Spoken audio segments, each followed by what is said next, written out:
The Yantian National Alpine Skiing Centre on the Hai Tuo Mountain is the venue for the last day of action in the women's competitions in the Para-Alpine skiing at the Beijing 2022 Paralympic Winter Games.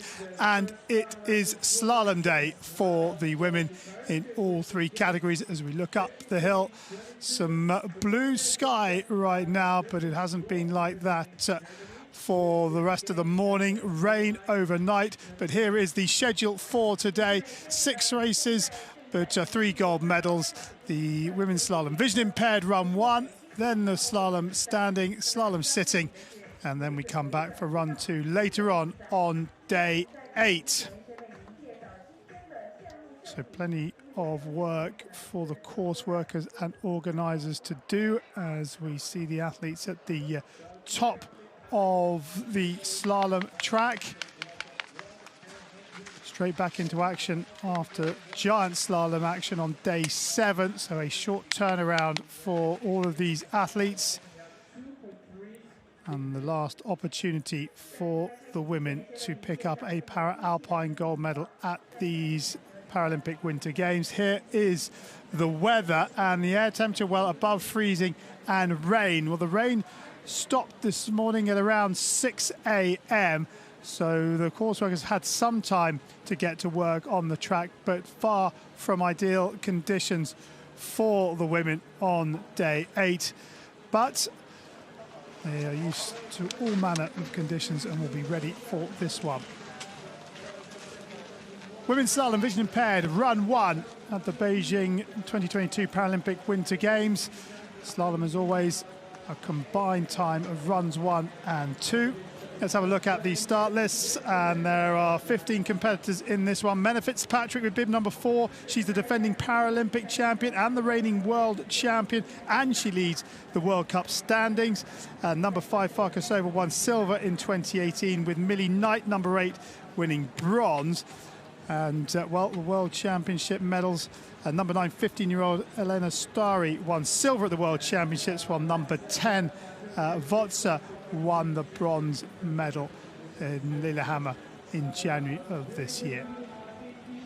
So far from ideal conditions, but they'll get to work on the snow. Yeah, the course workers this morning have already put a lot of chemicals, a lot of salt down on the snow, and mixing that with the free water, with the rain that's fallen overnight, it drops the temperature of the snowpack, consolidating, freezing if you like, freezing everything really solid. So I reckon we'll have pretty fair conditions all the way through today's competition, and that should make for good racing from start to finish. Would that make the conditions icier than they would have had on previous days? Yes, it's kind of hard to explain exactly how the snowpack sets up. It's set up really firm, but it's not exactly ice. It's not like water ice like you would find in an ice rink. It's the lumpy snow crystals, the really granular spring-like snow frozen together because of the free water getting colder as the salts dissolve into the water, endothermic reaction for the thermochemists out there, and that drop in temperature makes that water freeze and it sticks everything together. So it's a really rattly, aggressive, rough surface, but very solid nonetheless. So it makes the skis chatter and judder, and the hardness of the surface makes it hard for the skiers to get the edges to grip. So it's tough out there, hard on the legs.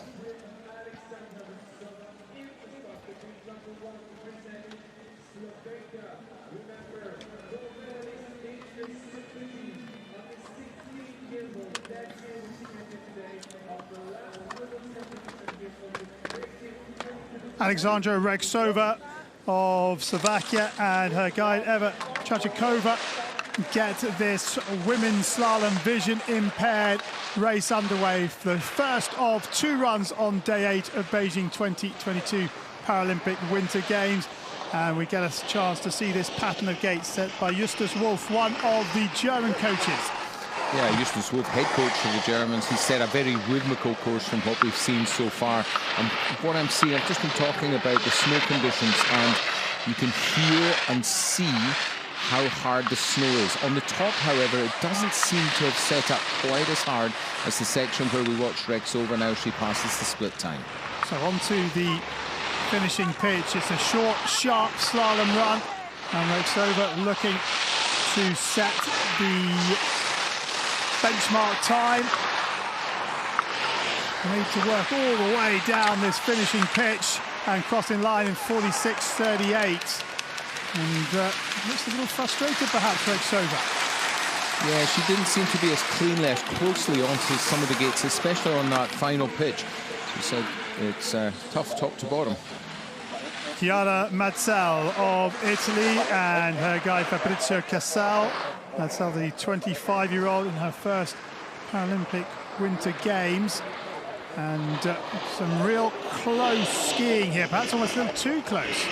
Well, it only gets too close if their skis or bodies touch. Any physical contact between the guide and the athlete results in an immediate disqualification, remember. But that's the compromise you're trying to manage, trying to get a close enough contact so the athlete can be certain of her direction and just exactly where the placement of the gates are. So she's got to stay close, but no closer than she is now. Right on his heels. Cassell doing a good job trying to keep an eye on his charge in between every turn. Not easy at all. And, well, they've stuck together like a limpet mine down here. They've managed not to touch, and they'll set a time of 48. We haven't got the time. She's 2 seconds off the pace, so 48.39 for Cassel. Ready? Go.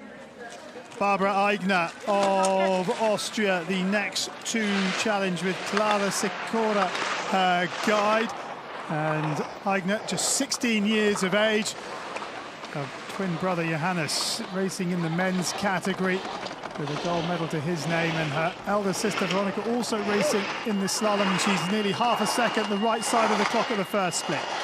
Yeah, much more comfortable than the previous couple of skiers in these short, sharp slalom turns. Barbara Eigner right on the gates, keeping her hands up in front of her to clear the gates out of the way so that her feet and her skis can take a very tight line to the base of the gate. And the second, the right side of the clock, really good work. Being guided by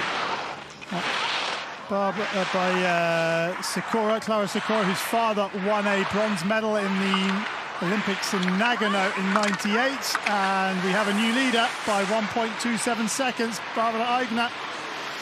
Great slalom skills there by the Austrian pair. That's going to be a tough run to beat.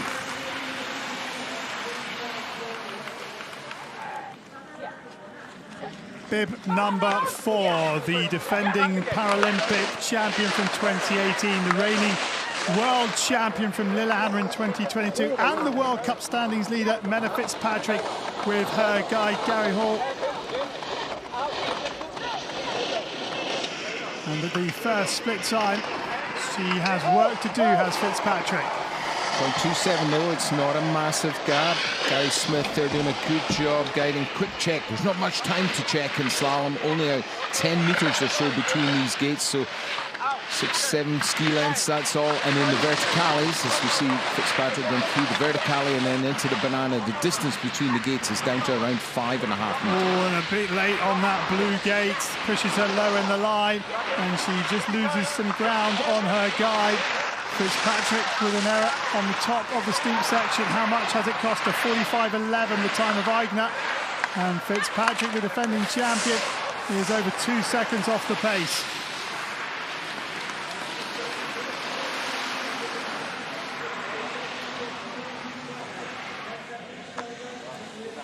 Henrietta Farkasova and her guide Martin Motika from Slovakia on track now. An 11-time Paralympic champion.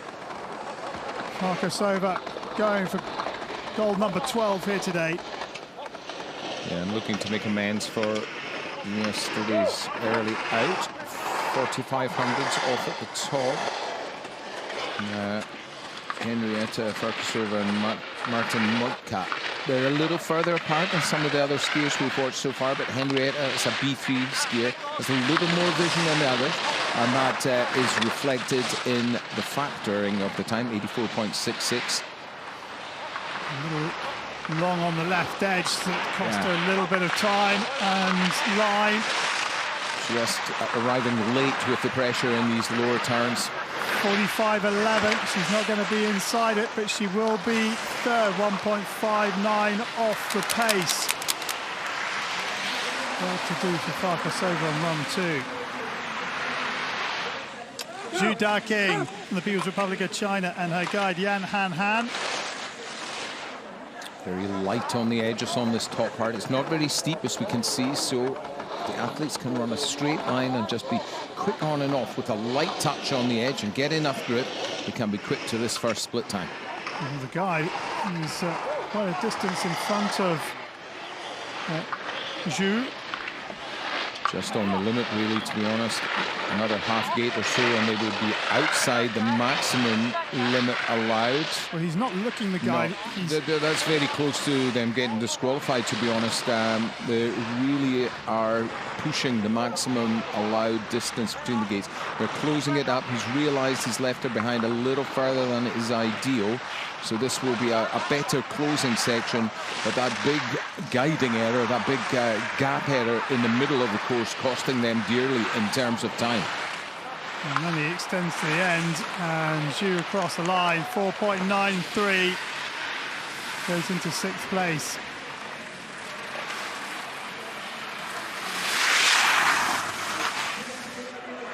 Veronika Eigner of Austria and her elder sister Elizabeth as her guide on track. And while this pair have done well to get to Beijing, they were involved in a car accident in November of last year. Both of them were in hospital, but fortunately well enough to be selected for Beijing, and a really good set of opening turns and looking super solid on those skis. The older Eigner sister, she's not put a foot wrong so far. There's a little mistake just coming out of the verticale. 3 gates set directly down the hill, but she keeps that green light. Just coming as it's turned onto the steeper section. And Veronika Eigner looking to take it away from younger sister Barbara. 45.11. She touched for the line and she's inside by just under a second. It's Austria 1 and 2. Veronika Eigner from Barbara Eigner. Yeah, that was a strong run. Despite that mistake, she'd done a lot of good work up on the top. Millie Knight and Brett Wild from Great Britain, the next to challenge. And Knight, a bronze medalist in this event back in Pyeongchang in 2018. Good rhythm from the Brits up here. Nice and steady, good rhythmical skiing, clean from foot to foot. Well, has lost a bit of time in those opening turns, 1.8 off the pace. Just a little slow on and off of the edges in this middle part as it gets a bit steeper. Millie hanging on longer than is ideal. She's got to make certain of the double here. Blue to red, sweeps it across to the next split time. Now it's the final pitch. 4.05 off the pace for Knight, the second split, and unable to let the skis run on this final pitch as she picks her way through the verticale section, 4 gates from home, and Knight is going to slide into 8th position, over 6 seconds off the pace for the bronze medalist from 2018.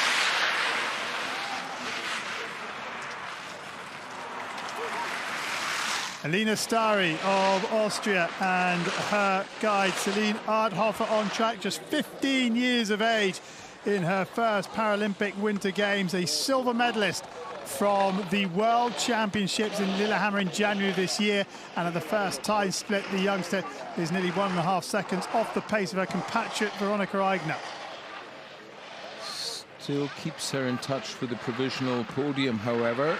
There's a bit of a gap to 3rd and 4th place from the Eigners up at the front of the pack, through the verticale, 3 vertical gates down the hill, round the double or the banana gate into the next and final section.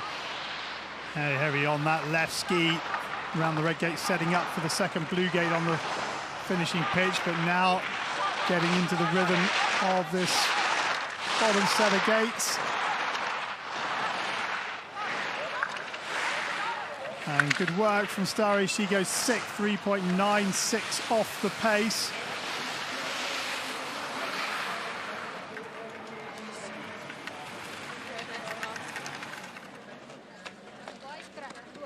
Martina Vozza of Italy and her guide Jelenia Sabedussi. Vozza, 17 years of age, a bronze medalist in slalom at the World Championships in Lillehammer this year. So she's a little on the tails of the skis, and that's why she's not getting the acceleration through the turn and the quick edge set onto the new turning ski. Is to try to get forward at the ankles a little, bring her knees over the toe pieces of the binding to get the front part of the ski more active. You see there very clearly the majority of the turn being done underneath the gate. They're doing well as a pair though, giving good contact with the guide over onto the final pitch here. Sabedussi doing a good job, and Vozza goes down on the right-footed turn. Yeah, again, that just a little bit stuck in the back seat on the blue gate up above her there. Decides to call it a day on this one. Doesn't hike for that red gate, which she slid past after the fall. Her race is run, unfortunately. 3, 2, 1. Danelle Umstead and her husband Rob with bib number 11. And looking for a third Paralympic Winter Games medal here is Umstead, who's had her husband guiding for her since 2008. Danelle and Rob, a really solid pairing over the years, and good to see them at yet another Paralympic Games. Danelle calling the shots as she came out of the start there. The timing of the launch from the start gate, all important for the VI athlete and their guide. They must really be synchronized as they go into the first gate. Yeah, just had it's all for naught, unfortunately. Danelle's lost her pole. Weight in the back seat and goes down. As I said, as I was saying earlier, the snowpack very hard, and although it feels, especially on the flatter section, like there's grip to be had from the course, if you're not well balanced over the outside ski with weight moving towards the front, the shovel of the ski, then the ski will run out of the turn and leave you on down on the hips as a result. The Umsteads are out.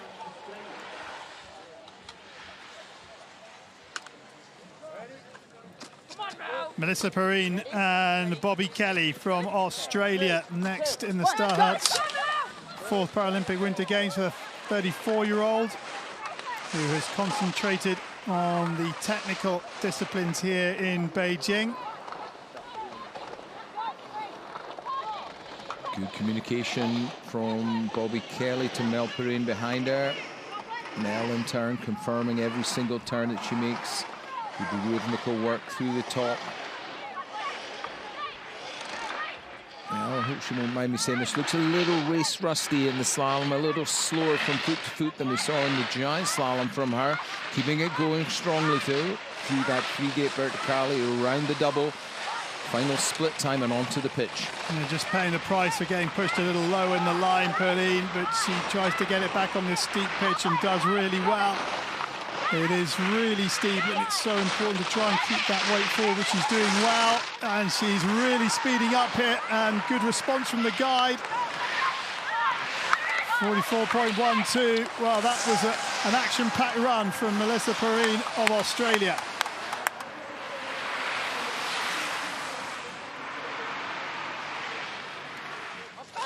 Naomi Eva-Risto of Germany and her guide, Paula Elia Brenzel. Risto,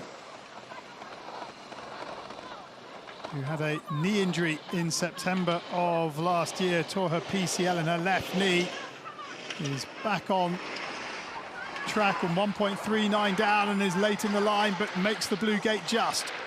Paula Brenzel having to make a little check there to keep her guiding line correct. Just as she looked over her shoulder, her ski got away from her. Noemi gets a little wide just before the flush. These three gates set straight down the hill. Picks up the rhythm again here as she passes the second split, but the damage has been done. And then a little late in the line for the blue gates. Good work now from Risto as she gets it back under control. 44.12 will come and go, but Risto looking to set herself up for a second run charge. 3 gates from home, and she is down in 51.69.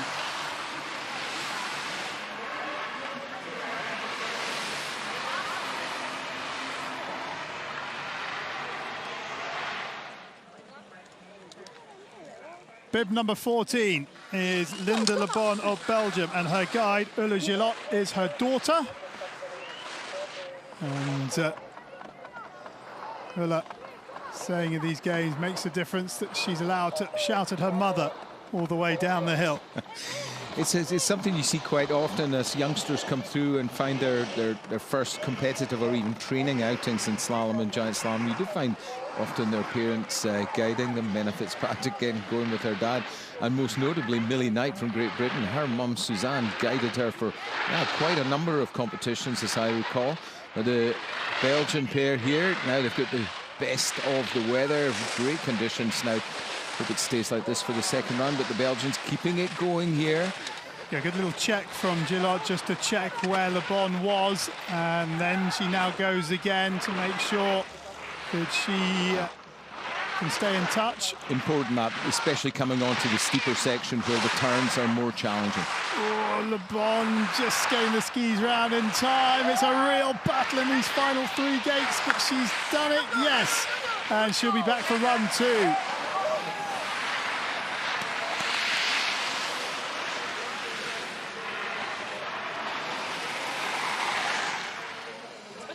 Sarah Choi from Korea and her guide, Kim Yoo-seong.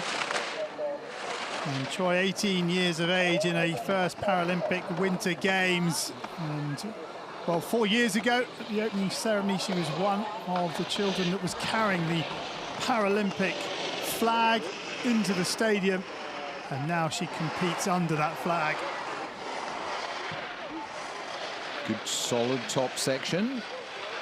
They're maybe not chasing down the medals directly, but as we know in slalom, there can be a lot of surprises, especially come that all-important second run today. A 2-leg competition, of course the times added together to determine the eventual winners.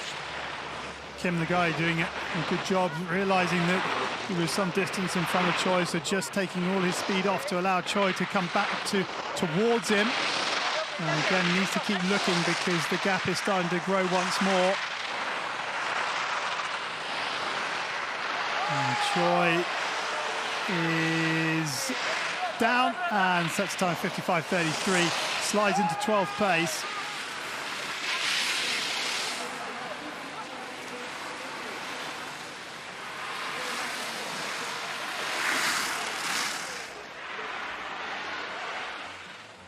So the first of the 3 runs done. The women's slalom vision impaired results after the first run. Veronica Eigner and her sister Elizabeth lead the way from younger sister Barbara Eigner and her guide Klara Sikora, with the 2 Slovakians, Alexandra Rexova and Henrietta Farkasova, right behind them. And it's set up nicely for the second run where they go in reverse order. So Le Bon will be first out the gate and Veronica Eigner will be 13th.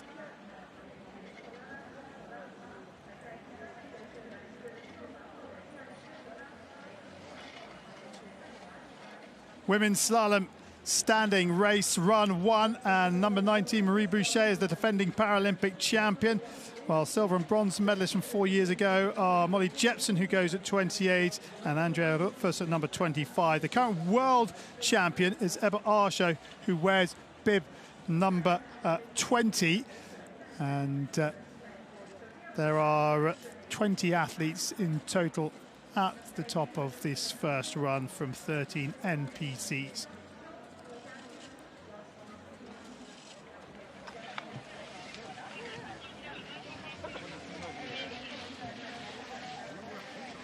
Bib 17, it's Alana Ramsey of Canada. She's had a decent Paralympic Winter Games so far.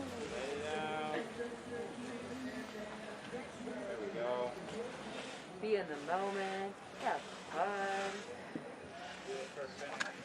What a uniform. Just a very short delay while the course workers slip the last of the softer snow away from the edges of the gates following the vision impaired women's competition.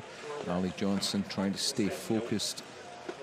Relative newcomer to the games needs to keep her concentration for this final competition in the women's divisions.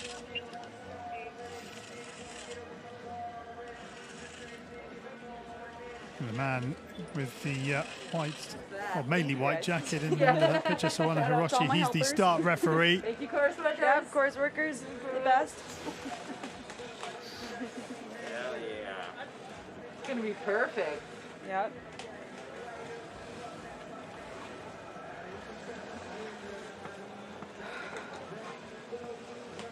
Yeah, long hold for Johnson. There's our show. Good to see her at the start huts after a fall in the giant slalom.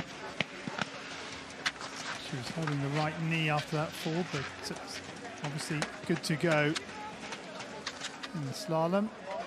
There's lots of work to be done to try and get this soft snow out of the racing line. Yeah, and it's the soft snow just at the sides, the soft snow that's been brushed off. And interesting, you see the course workers shovel. There's a really small little rut, a little bit of extra water and some chemicals going on, the salt going on from the guy in the black jacket, the water from the guy in the foreground here, and the mix of the water and the salt causing the snowpack to drop in temperature. They're trying to patch things up there, and to be honest, that doesn't bode particularly well for the coming racers in the standing and sitting division. I think the course is going to get pretty choppy. We're just above the steeper part of the hill where we're watching here, and the sun having been on the upper part of the slope for a bit longer this morning, or it's been pretty warm all day following the rain overnight, so it looks like the snow has gotten pretty rotten now here as we near the early days of springtime in the Yansing National Alpine Skiing Centre. So it's going to be a busy day for the course workers by the looks of things. Real teamwork going on up and down the track, but all the while Johnson is held in the start gate. Yeah, the work they're doing doesn't happen instantly. The snow does need a minute or two, or ideally 10 or 15 minutes really, for the chemicals to do their work. Unfortunately, we don't have the luxury of so much time, so we will be getting underway very shortly. And as I said, I think it's going to be a case of trying to keep the course patched up best they can while we go through the remaining competitors.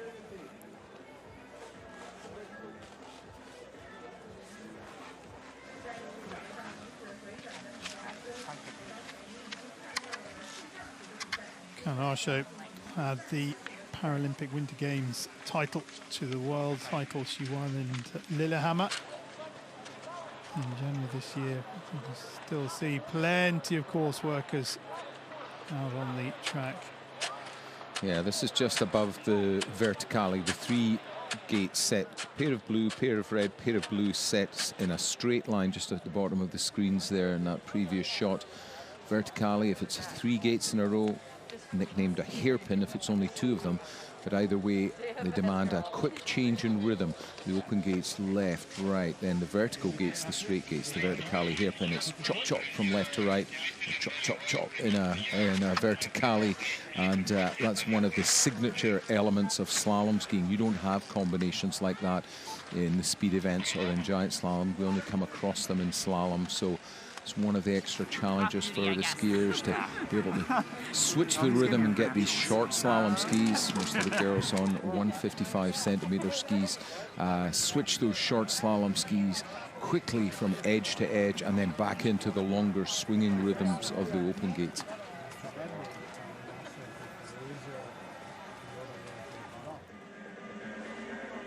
"20 athletes on the start list for this first run of the women's slalom standing race.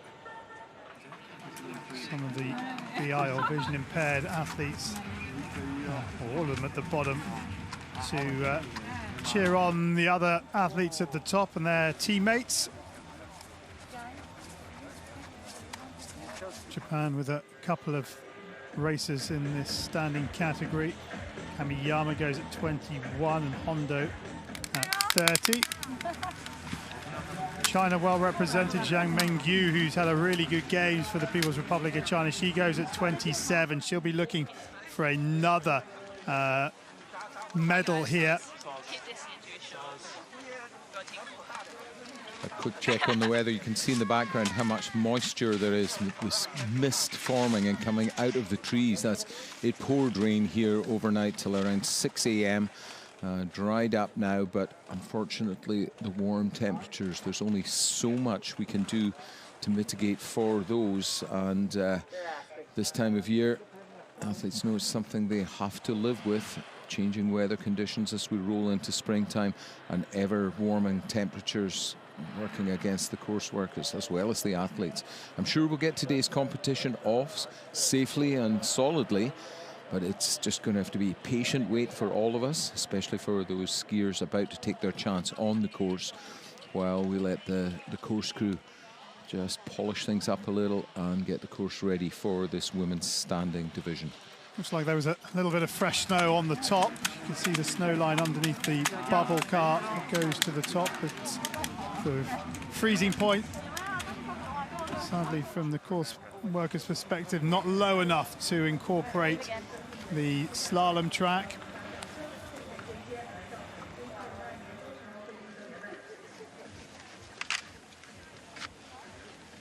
It's Anna Maria Rieder of Germany. Just getting in the zone, or just trying to work out when to click into the zone. And still Ali Johnson is in the start hut, waiting to get the women's slalom standing race underway.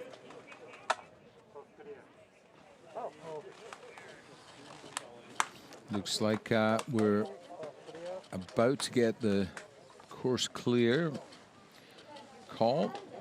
Yeah, the boots have been done up and the wand is across the gate, and this women's slalom standing is about to get underway. Ali Johnson of the United States of America gets the women's slalom standing race run 1 underway. The first of 2 runs on day 8 of these Beijing 2022 Paralympic Winter Games.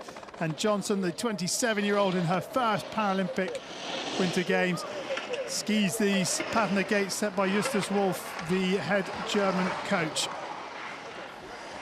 Oh, and she straddles on that right ski and it pops off and Johnson is out. Both skis have to go round the base of the pole and a straddle is a disqualification. Now let's hope she is okay.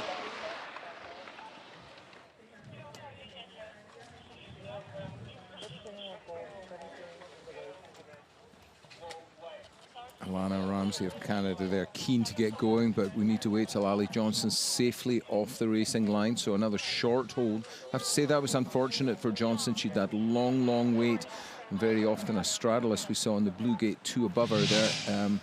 Here it comes in the slow-mo, very often caused by a concentration error. I must say it was good effort for her after that long wait, and then a very short warning for her to get her race underway. But ultimately, her Winter Paralympic Games experience ends here today with that early departure from the first run. Alana Ramsey of Canada next on track. A 4-time Paralympic Winter Games medalist.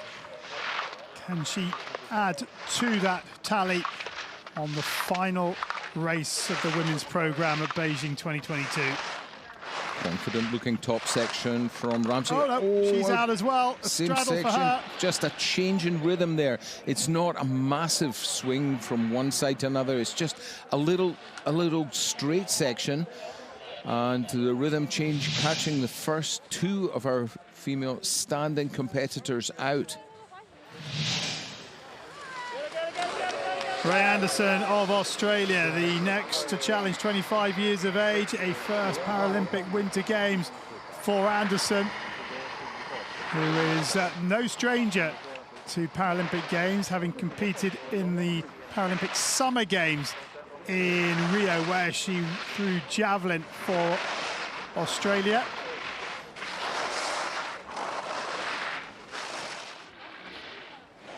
And good concentration from Anderson. He's washing sideways a little more than she would like, especially on her less strong side. Needs to activate that single pole, I would suggest. Use it particularly here, coming out of this long turn and into this shorter one.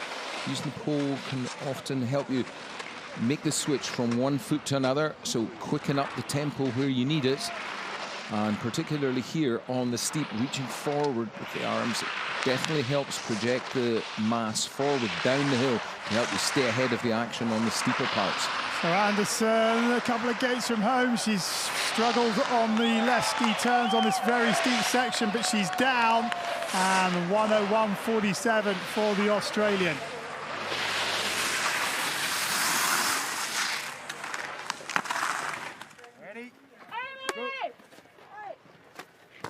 Marie Boucher of France, the next on track, the 8-time Paralympic champion, and Boucher down in 49.49 to take the lead. Ebba Arsho of Sweden with bib number 20, the current world champion. And she's 1.42 seconds up on Boucher, and that's now 2.45. Good skiing on this final pitch from our first Swedish skier of the day. Very strong indeed, running straight to the line from here. 49.49 the time of Boucher, and Arsho is inside it, and inside it by 4.5 seconds. What a ski that is.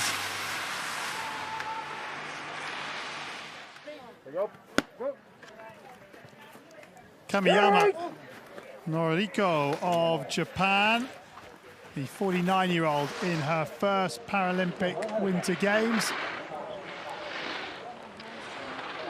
And needs to get that weight forward if she can. Digging in deep here through those rough turns just before the verticale into the banana, or the double gate section where she is now. On to the final pitch. Hold on tight, make sure she has enough direction before she releases the edge and switches across onto the next turning ski. Every one of these skiers, they've seen a few go out before them, so they know they need to bring their first run home safely to be sure of a start in the second. And she will get a start in the second. Kamiyama, 101.24.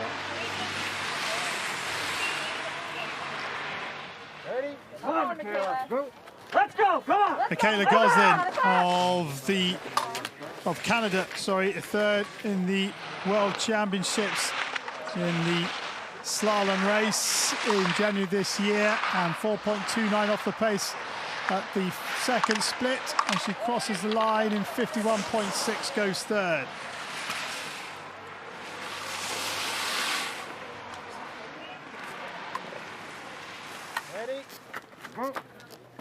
Anna Maria Rieder of Germany next to go, the 22-year-old who was a bronze medalist at the World Championships in slalom in 2017. Really pushing things here. I can tell because the skis are just jumping forward from her in the transition from foot to foot. 2.59 down at the second split. That's not too bad at all. A little wide on these closing turns though. There's a big gap covering the top three. Rieder with an opportunity to slot herself into that for the moment, and she's second. Rieder slides in front of Marie Boucher, the defending champion. Ready? Petra Smazova of Slovakia next on track in a 5th Paralympic Winter Games for the 31-year-old. Third in the slalom back in 2014. What can she achieve in 2022? And she is out, I'm afraid, just getting too late in the line and going down, but picking herself up to continue. That's well within the rules as long as she correctly passes every gate, but that's not the case. 3 gates from home, she gets caught on the tails again. And yeah, unfortunately, Smartsova, she's out of this one. She's listed as a DNF, does not finish. Andrea Rothfuss of Germany, the Paralympic champion in slalom in 2014. What can she do here? Well, 1.92 off the pace, and she's very, very late in the line, and she is down and out. Huge disappointment for Rothfuss. And you can see the course workers just trying to patch up that left-footed blue gate.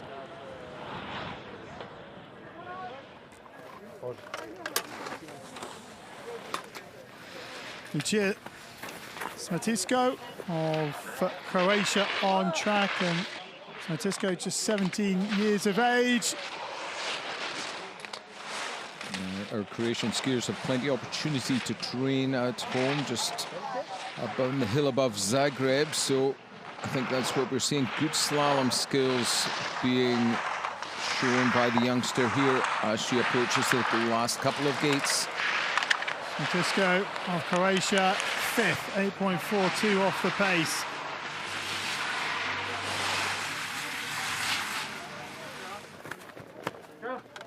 Zhang Mengyu from the People's Republic of China with bib number 27.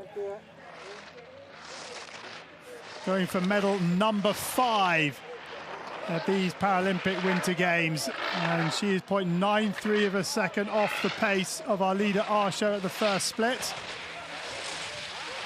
The factor displayed on the bottom right of our screen, 82.26, leveling out the time quite nicely. Zhang on the final pitch here looks a little heavy on the edges, getting a little tired perhaps.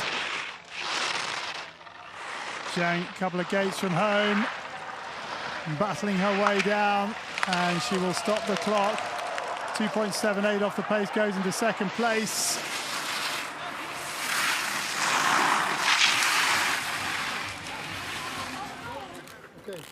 Bib number 29.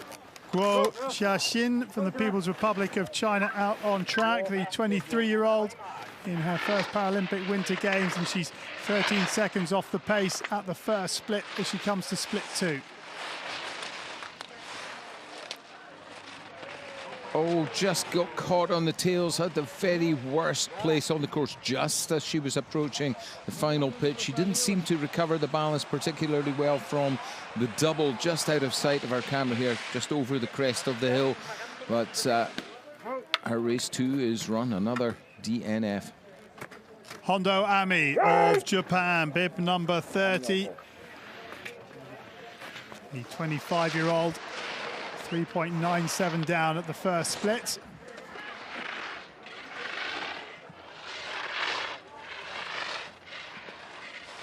Hondo through the flush and onto the double, nice and early, switches quickly onto the right foot for the turn that brings her across the final checkpoint. Ami. And here she comes now. The leading time has come and gone, but where will Hondo Ami slot in to the pecking order? And the answer is 7th for Hondo Ami. A lot of the girls looking frustrated in the finish area. None of the skiing will feel very pretty because of the rough conditions underfoot. Eva Maria Jockel of Austria next on course, number 26-year-old, but she is out. She looks like she is straddled and the ski has popped off. So a disappointment for Jockel. Bib 32, Wang Xinyun of the People's Republic of China on track.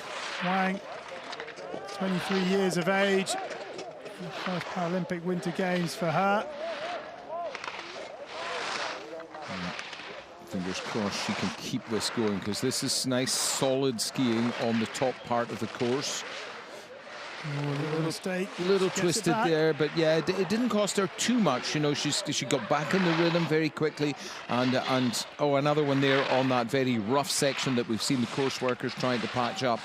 I was mentioning a moment ago that none of the skiers will feel like they're doing particularly well, but it's very important to stay strong mentally, keep fighting all the way to the finish line, because in this two-part competition, 2 stages to this, remember, we're only in the first run, and with a second one to go, you must complete both runs, and so all important that these girls can make it to the finish line.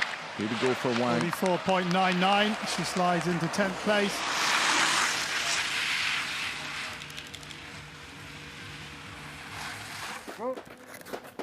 Veronika Gaskova of Slovakia, the 16-year-old in the start hut.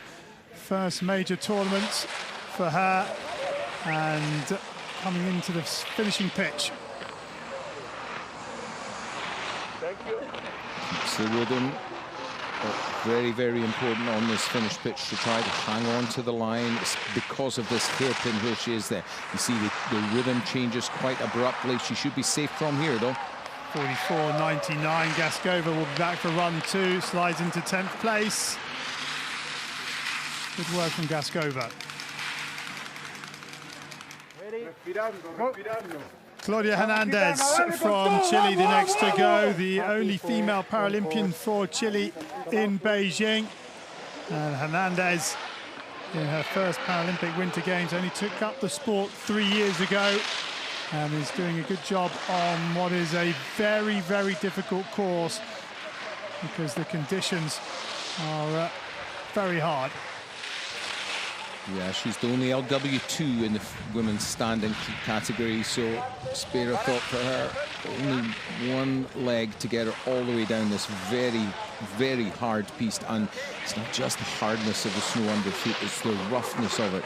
Each little shock and judder comes up through the joints and up through the muscles and saps the athlete's energy. So let's just keep our best hopes with her lone Chilean skier that she makes it safely from here. Hernandez through this final hairpin. This is the crucial gate. If she gets this red one, she should be okay. 2 more proper turns to go, and then it's a 3-gate straight run to the finish. She can afford to relax now, I think, and let the ski run. Hernandez down, back for run 2.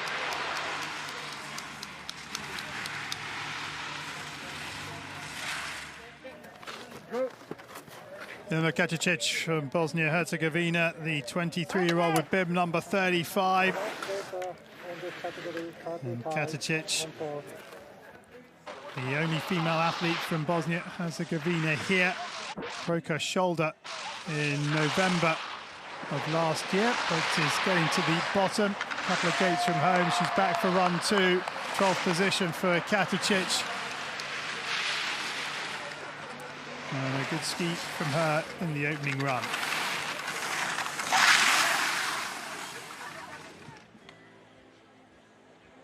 So confirmation of the standings after run 1 of the women's slalom standing race. Ebba Arsho of Sweden, the world champion, leads the way from Zhang Mengyu of the People's Republic of China. Anna-Maria Rieder of Germany is third, with Marie Boucher, the defending champion, fourth. 13 of our 20 racers got to the bottom and will be back for the second run.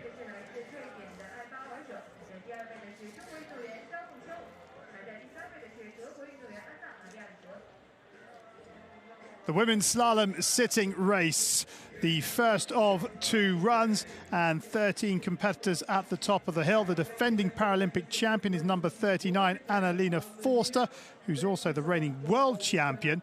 Muraoka Momoka, who wears bib number 38, won silver in 2018. She's looking for her 4th gold medal at these Beijing Paralympic Winter Games on day 8. She's also the current World Cup standings leader.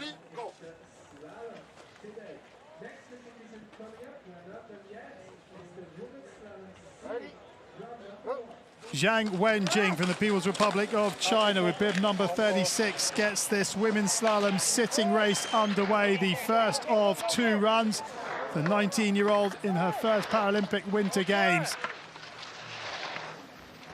And of course, workers clear themselves out the way, and the sit skiers take to the hill. There's going to be a lot of drama in this division, I reckon. Of course, it's going to be real challenging from here on in for the sit skiers. Zhang finding the first of those nasty sharp ruts just on that little breakaway. Manages to keep herself on track just, though. Good work from Zhang through that verticale section before the double gate onto the finishing pitch. And there are going to be some bumps and ruts on this pitch, which she's going to have to deal with, and she's doing well. Yeah, the snowpack is very different to what the girls experienced when they inspected a couple of hours ago, so very tricky on these lower turns.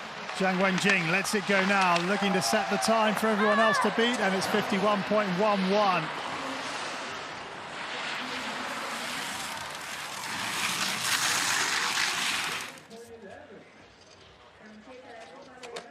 Liu Sitong from the People's Republic of China, the next to go. A second Paralympic Winter Games for her. She was the only representative from the People's Republic of China in Pyeongchang. She was 6th in the slalom there. Can she add to her haul of medals at these Paralympic Winter Games, though? And at the first split, she's inside the time of her compatriot Zhang by 3/10. Experience counts for a lot on days like these when the conditions are difficult. A very confident ski so far from Liu. Not put off at all by the holes, the ruts and the bumps through the verticale, coming now towards the steep and the second split. Yeah, good work from Liu, and she's now nearly 2 seconds inside the time of Zhang. Trying to stay really early and tight to those gates to avoid those ruts. Keeps the line high. It's the important thing on the steep section. Allows her to release the ski just when she wants to.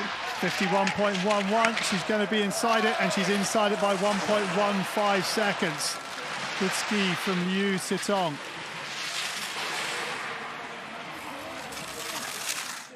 Maruoka Momoka of Japan, the next to race, the 25-year-old who has been in superlative form in Beijing. Can she add to the impressive medal haul she has already? Solid top section by Muraoka. Here comes the first split. 1.33 off the pace of our current leader, Liu Sitong. I think she's choosing to make certain of this run, conserve some energy for a charge in the second. Wider on the line than the two Chinese skiers that we've seen before. A big check there just before the verticale. A little late on the exit as well, but she's definitely, yeah, I would say, making certain of this one. 2.25 off the pace for Muraoka. And onto the pitch here, keeps that same approach. The ski turning well above the gate, cutting underneath. Bounced around a little by some of the ruts, but seems to have this one under her control. 49.96 is the time of Liu Sitong, our current leader. Muraoka is down and needs 3.48 seconds in the second run. Third place for the time being for Muraoka. Annalena Forster of Germany on track. Forster, the Paralympic slalom champion from 2018, second in 2014. Fast top section, I would say, very close to the gates with the ski. And she's inside by 0.42. Has already shown what she can do on the slalom ski in the super combined here when she was electrically quick. Yeah, that's a good point, actually. Annalena, or Lenia, she's known, really confident skiing. I'm watching today some of the most confident skiing I've ever seen from the German. And she's inside, used time by a second, but she has to make sure on this steep pitch because otherwise it's all for nothing. Well, she's hit the entry gates. These last 3 or 4 have been more or less perfect. A little reserved, I would say, compared with the fast, quick turns on the top. It looks to have the measure of the final pitch. 49.96. We have ourselves a new leader by just under 1.5 seconds. Forster into top spot for the time being. Tanaka Yoshiko from Japan, the 46-year-old in her 4th Paralympic Winter Games, made her debut back in 2006, but didn't race 4 years ago. But struggling a little bit on these opening turns.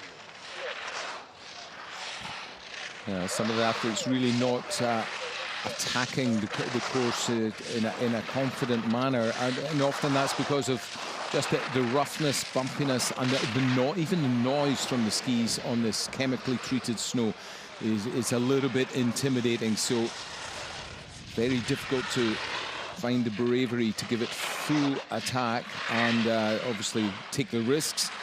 But the risks are paid for heavily in slalom.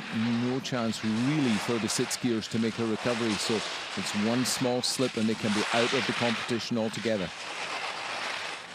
Tanaka still in the course. And she comes onto this very, very difficult finishing pitch, giving the gates a wide berth, trying to avoid the biggest of the ruts.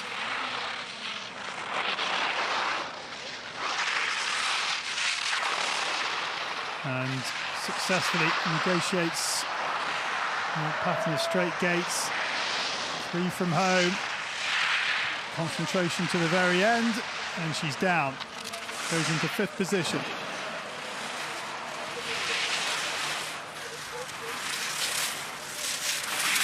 Barbara van Bergen of the Netherlands, the next to go, the 43-year-old who competed at the Paralympic Summer Games in Beijing in 2008 in wheelchair basketball. Went on to win bronze in that sport in 2012 and 2016. And Van Bergen, making sure these top turns, finds herself a couple of seconds off the pace of Forster, our leader. But no disgrace in that. Forster was electric down here. As we've seen this morning, it's really wide open in the slalom, big gaps in every category so far. So once again, I have to say it's important that the athletes make it to the bottom in the first run to give themselves a chance to work on the deficit if there is one come the second run. Van Bergen round the double, past the second split. Inside the top 5 at second splits on the hill. You can just see how steep this bottom pitch is. Van Bergen trying to make sure. Going real wide here, Barbara, but definitely giving it way too much respect on the closing turn. She can let it go now a little, I would suggest, but yeah, a lot of time spent in the first 6 or 8 gates on the pitch. Goes into 5th position, 10 seconds off the pace.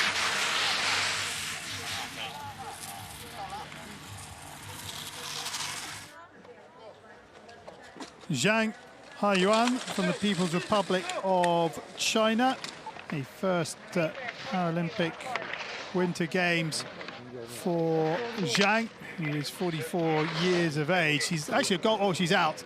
She's gone down and she's come to a stop, so she will be disqualified.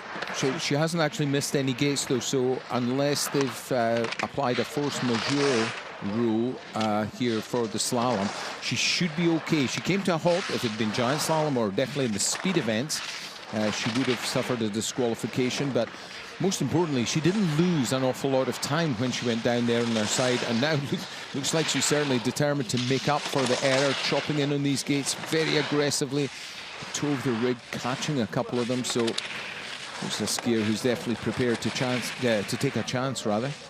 She was up very quickly. I was going to say she won gold medal in the long jump in the T42 class back in Athens in 2004. Also competed at the Summer Games in Beijing in 2008.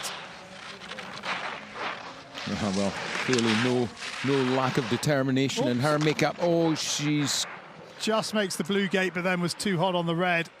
Yeah, technically I would say she made it around the red, but it's just a question if she's got the energy to make it back up to the blue. I would suggest possibly not, but she looks a little low. She's going to wrap up. Low. So no joy, I'm afraid, for Zhang Haiyun, who is a DNF.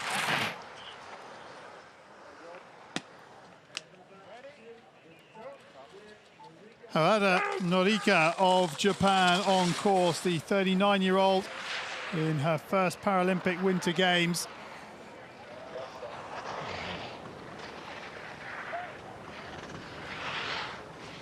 An LW12-1 class, the same as our leader, Forster of Germany.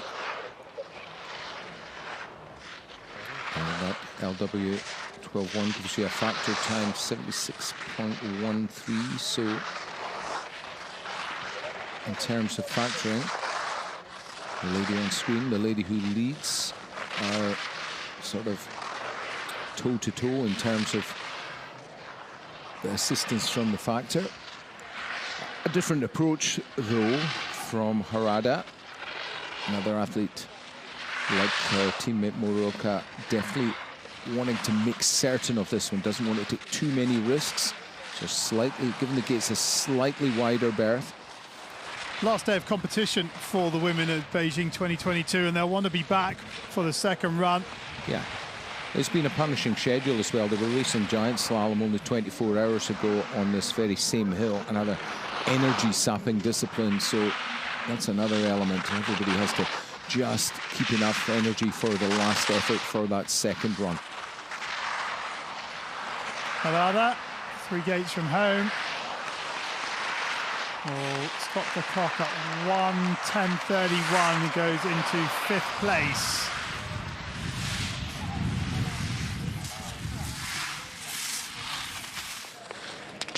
Katie Combaluzier of Canada next on track, bib number 44, 28 years of age. Second in the giant slalom and super combined in the World Championships at Lillehammer in January of this year. But more at home on the speed course than the technical course, but still within just over 5 seconds off the pace of Forster. Yeah, so solid top section, not really gunning it from gate to gate, but cutting a pretty short line, so keeping herself relatively in touch. Not unusual to see relatively large gaps like we have today in the sitting category in slalom. So say with only a single ski and the suspension to recover from any error, the gaps can grow quite significantly with just what would for a 2-ski skier would be a relatively small mistake. She's onto the final pitch here, so focus being on keeping the balance, keeping over that turning edge, getting the rigs switching across from one gate to another. One combination to come. Here it is, red to blue, a hairpin, 2 vertical gates close together, straight down the hill. A couple of open ones to go now. She should be safe across the line. Combaluzier, 1:09.75 her time. Those are the turns she likes. Maiju Lorila of Finland on track, the 42-year-old in her first Paralympic Winter Games. She raced the World Championships in Lillehammer in January this year. Didn't finish the slalom race there. She was 4th in the giant slalom.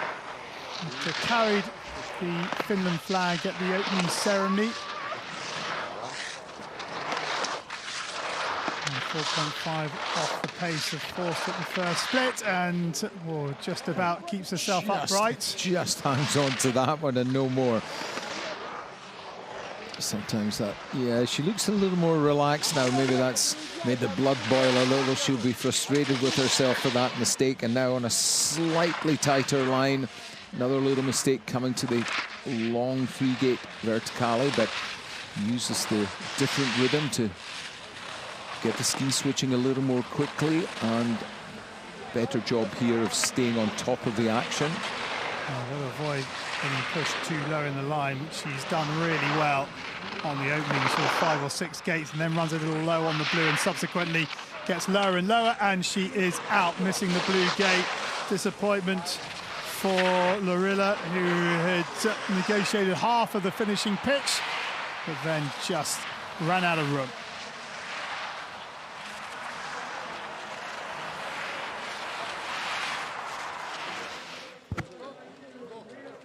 Han Sha from the People's Republic of China, just 31 years of age, and started racing Para-Alpine in 2017 for her first Paralympic Winter Games and on home snow. So a real incentive for her to be back for run 2. The slalom competition decided over 2 runs, and decent opening turns from Han.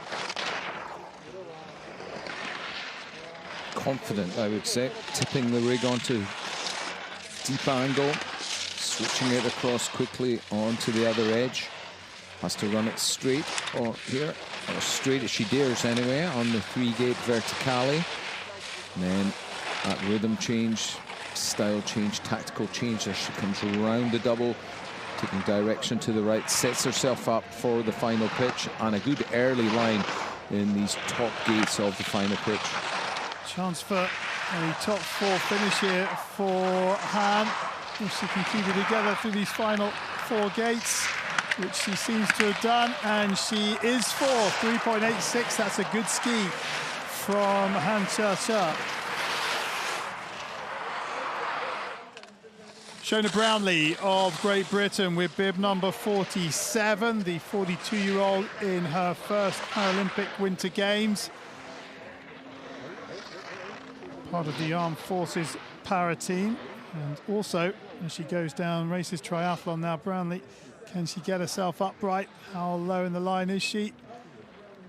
And yeah, the hill's not going to give her any favours here. The terrain, as you can see, it falls away behind her as well as down the main part. The main part of the piste drops down more or less perpendicularly to her left, but behind her the terrain's falling a little as well, so very tricky. She's got an uphill push here to get round the bottom pole of the first blue pair of gates in this hairpin combination that she's just managed to sneak inside. Now needs to recover, needs to get her breath back from that push, but needs to regain her composure and make certain just take her time for the next 2 or 3 gates, get the feel for the snow again. We're still pretty early on in the course. Here's another hairpin quick switch from one foot to another. That's good. One edge to another, and back into some more open turns. These ones are a little bit more stretched apart, a bit more distance. We're up to almost 11 meters between these gates. So Brownlee, a chance to regain that all-important composure, focus and concentration for the remaining gates. And good support from those on the side of the track who recognise the effort she made in getting back up to that blue gate, and then the determination to continue through this flush. Makes the turn for the blue gate. Now setting herself up for this final pitch, which is really steep. Yeah, it's an intimidating part of the hill, and even on inspection, even though the snow is a little warmer early on, I know a lot of the athletes were thinking, oh my goodness, this is going to be difficult today. Brownlee sweeping wide on these turns, like quite a few of the other ladies in the sitting division, and that's a good tactical approach to get her safely down this lower part. There's a few bumps and ruts, and this one rhythm change to be taken in, a lot of judders below it. Shona cuts nice and tightly under the exit gates of the hairpin, heads now for the line. Well, Brownlee's done really well. A battling run from her as she gets to the bottom, and she'll be back for run 2. Good work from Shona Brownlee. Sarah Hundert of Liechtenstein with bib number 48, the 30-year-old who is the only athlete from Liechtenstein at these Paralympic Winter Games in Beijing. And Hundert doing a good job on these opening turns, making sure. This is her second outing, having appeared in the giant slalom on day 7. And she'll want to have as much Paralympic experience as she can. Yeah, she's a 10-2 skier, and as such, her spinal injury is higher up, so more restricted mobility than anybody else we've seen in the competition so far. That's reflected in the heavier factor, 73.06%. And I have to say, when the ruts and judders are in the course, the LW10 classified skiers, they really have their work cut out. And she is out of the slalom sitting race. Sadly, Hundert just couldn't get round the blue gate for the red, and she will be a DNF, and her Paralympic Winter Games is over.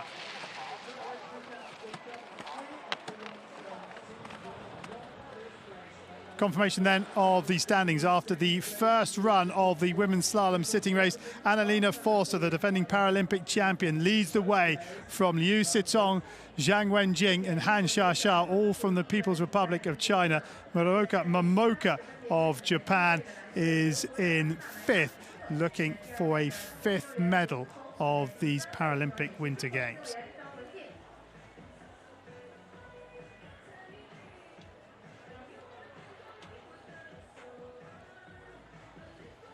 So the course workers now, with a couple of hours to turn this track around for run 2. And there's a lot of work to be done. And for the athletes, well, it's a matter of concentration to set themselves up, relax, and then work their way back up into race mode and make good use of the inspection as the cloud starts to come back in on the Haituo mountain. Yeah, let's hope that cloud, there's cloud coming down from the top of the mountain, but we'll see if the camera turns around. There's cloud coming up from the valley as well. So much moisture in the air, on the ground and in the trees. Let's hope the visibility doesn't deteriorate too badly for our second run. Course workers now have to get to work, pull the course to pieces, and let the next coach come and do his job of setting the pattern of gates for that second run while everybody composes themselves, gets something to drink and some more fuel on board and gets ready to do it all again a couple of hours from now. So run 1 of the women's slalom races is done, and run 2 coming up later on day 8 to decide where the final gold medals in the women's schedule in the Para-Alpine skiing of Beijing 2022 will go.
Paralympic Winter Games. Next competition coming up, it's the second run of the women's slalom. It will start at 11:45. 女士们、先生们，欢迎来到延庆国家高山滑雪中心观看北京冬残奥会高山滑雪项目的比赛。接下来将要进行的是女子回转第二轮的比赛，其中视障组第二轮的比赛将在11:45开始，随后是站姿组和坐姿组的比赛。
COVID-19, please keep wearing a mask around someone and the venue to watch the competitions. 女士们、先生们，疫情防控期间，请您全程佩戴口罩，与他人保持社交安全距离。感谢您的配合。 And please help us keep the venue clean by putting your rubbish in the waste bin provided. Thank you for your support. 请将垃圾扔入分类垃圾桶中，保持场馆清洁。谢谢您的配合。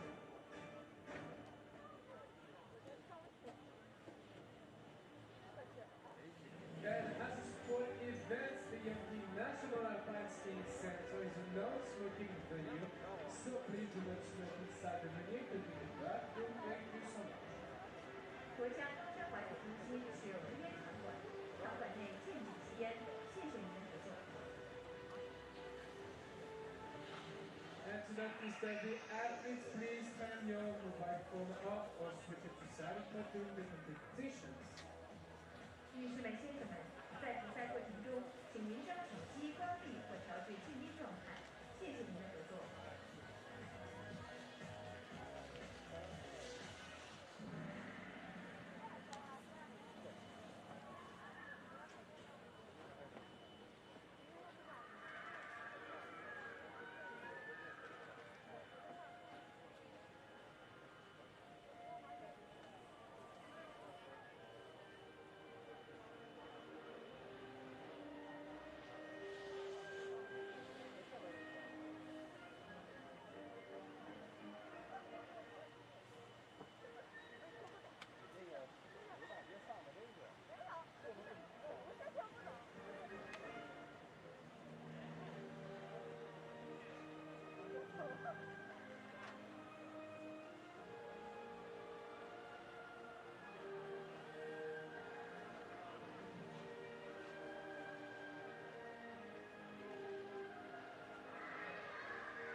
北京冬奥会和冬残奥会延庆赛区生态保护优先。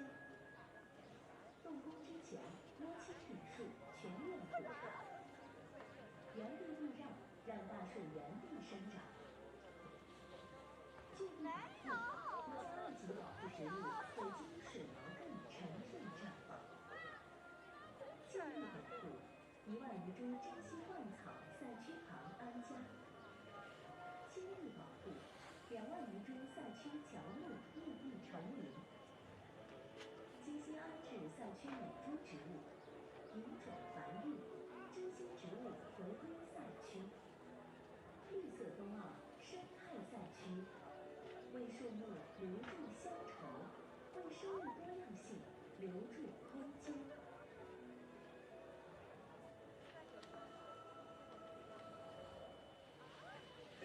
Hello everyone, we are so close to start the competition, a little bit more than 15 minutes. I'm Thomas and I'm with Zai. We'll be your announcers for this second run and also for tomorrow, the thing. Alright, how are you, Zai? I'm okay, Thomas. Hello， 大家好，大家下午好，我是今天的中文播报和解说蔡子涵。在我身边的呢是来自法国的 Thomas， 他曾经是一名专业的高山滑雪运动员。那么今天他将为大家带来非常精彩的解说。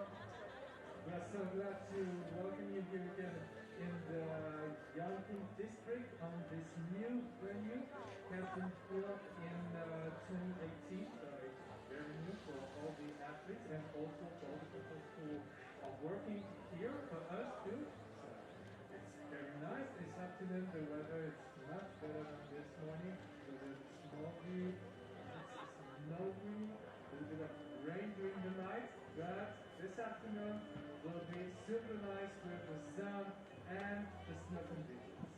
Yeah, I think the weather condition is really good this afternoon.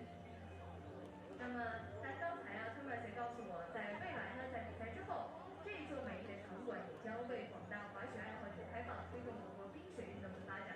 那么，关于延庆国家高山滑雪中心，您了解的有多少呢？让我们请通过短片来了解一下。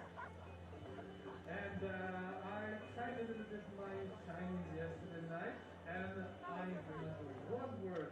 It's 雪燕, and it's the name of the venue here for you in China. That's right. Tell us more about this. Yeah, in China we also call the Yanqing National Alpine Skiing 雪飞燕 because as you can see, the style area is like a swallow stalking on the mountain. And also in Chinese, the swallow is the symbol of spring and happiness. So this name is also the warm wishes and the good name for all the athletes and spectators. And that's cool. I'm almost fluent to the Chinese. Yeah, 雪飞燕 Yeah, really good.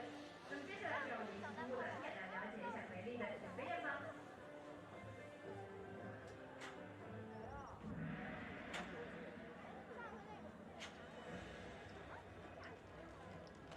国家高山滑雪中心是北京2022年冬奥会和冬残奥会延庆赛区的竞赛场馆。竞赛项目包括滑降、超级大回转、大回转、回转、超级全能等。集散广场、结束区、中间平台、山顶出发区等主要功能区。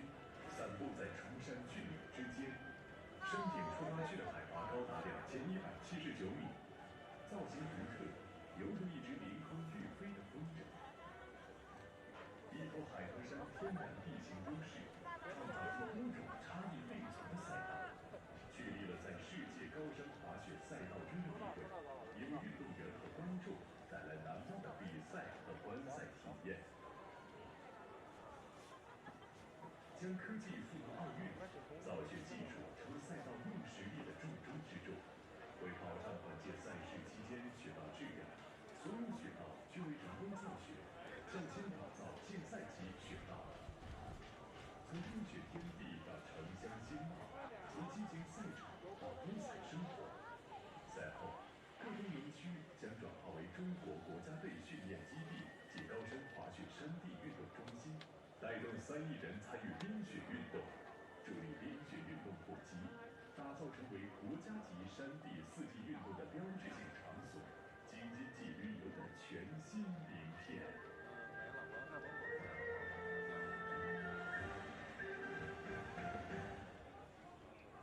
Yeah, what a wonderful place to host those Paralympics Games, sorry, for Beijing 2022 Winter Games. And yesterday we've been through the women's dance. It was a very big day, also for China. 4 medals for China, 1 medal for Germany, for bronze, if I'm not mistaken. So yeah, Beijing today, we'll see some medals for China as well. Yeah.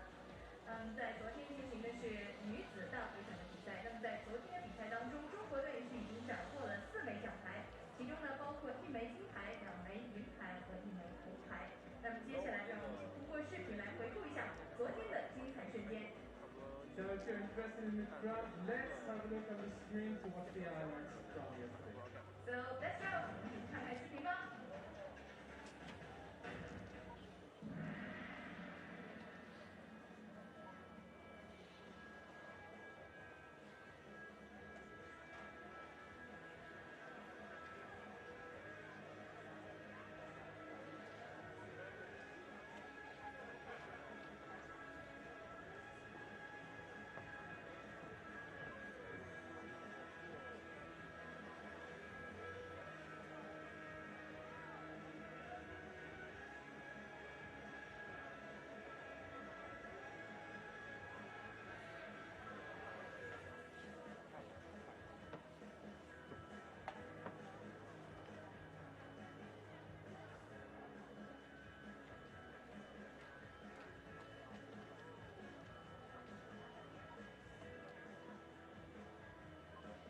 这狼我还真是，我不知道被这狼一块接过来。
Wow, a lot of emotions yesterday. We saw the medals from China, also Japan, and Germany as well. Wonderful day. And today it's a new day with the slalom, and we are about to see the second round. Some rules about the second round. It's a technical event. So, the order of the race will be reversal then with the result of the first round. Alright?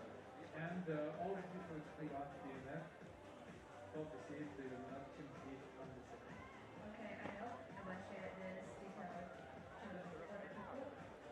刚才 Thomas 告诉我呢，接下来要进行的女子回转的第二轮比赛，出发顺序是根据第一轮的成绩排名来决定的。但是呢，是倒序出发，也就是刚才排名第1位的选手，这一次将会是最后一位出发。那么，所有的选手呢都有可能去争夺奖牌，让我们一起期待他们的精彩表现。也在这里为他们加油 ！Good luck to all the athletes. And we have a special guest here in the Yangqing district. His name is Rong. It's our official mascot. So let's see what Rong been doing the last few days. 那么今天来到现场的还有一位特殊的嘉宾，就是大家非常喜欢的呆萌可爱的雪融融。让我们一起通过视频来看一看他最近几天在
让我们在欢快的节奏当中，继续付出满满的热情和精神，为这位我们下午参赛的运动员们呐喊，加油吧，好不好？好的，非常棒！让我们随着渐暖无雪，最后再把我们身体热一热，一会儿太阳又是阴影覆盖过来，我们就更需要身体时刻保持温暖了，好不好？哎。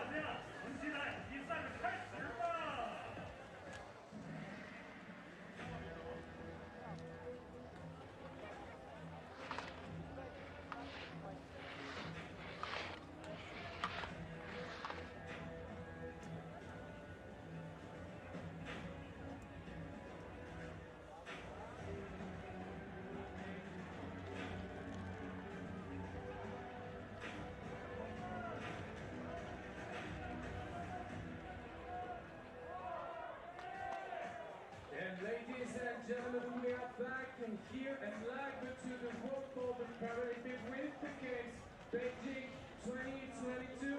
Less than 5 minutes to stop the competition. Remember, The Paralpine skiing schedule at the Beijing 2022 Paralympic Winter Games sees the women's slalom come to a conclusion on day 8 of these Paralympic Winter Games. It is the second run of the women's vision impaired standing and sitting slalom. Well, the athletes go in reverse order of their finishing in the first run, so the slowest skier goes first, the quickest goes last, and then we will find out where the last gold medals in the women's para-alpine schedule will be heading. This the last day for the women up on the Hai Tuo mountain at the Beijing 2022 Paralympic Winter Games. Vision impaired category getting us underway, and Linda Lebon will be the first out of the start hut with her daughter, Gillotte, her guide. And a lovely day if you're sat in the stands watching. Not such a lovely day if you're sat at the top of the piece waiting to ski, because the temperature over 5 degrees centigrade and a little bit of breeze as well. And the snow is going to come under some punishment, or up for some punishment in this second leg. The women's slalom vision impaired second run at the para-alpine skiing at the Beijing 2022 Paralympic Winter Games.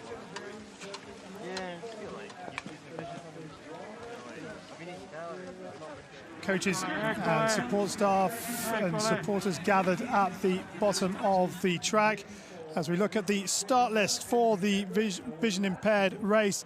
13 athletes. Linda Lebon gets us underway. Menna Fitzpatrick of Great Britain is the defending Paralympic and current world champion, but she was only 5th quickest after the first run and has quite a bit of time to make up on our leader, who is Veronika Eigner of Austria. Fitzpatrick 3.13 seconds slower than Veronika Eigner and her sister Elizabeth, who is her guide on the first run.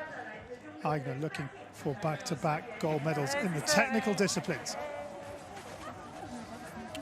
Just a quick update on the course conditions. As per the first run, the course workers have put on a lot of salt. There's warm temperatures, a lot of moisture in the air, so hopefully the salt is working and bonding that snowpack together, because we saw some nasty holes develop in the middle section of this course earlier today. Let's hope this closing run, the second run of the women's slalom visually impaired, doesn't go the same way. We're looking for fair conditions from start to finish for each and every one of our competitors.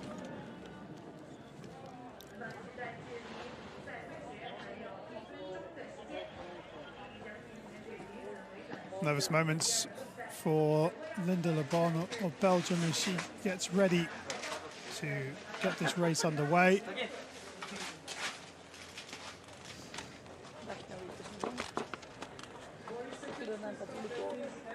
Last minute chat between mother and daughter before they propel themselves down this ice river track.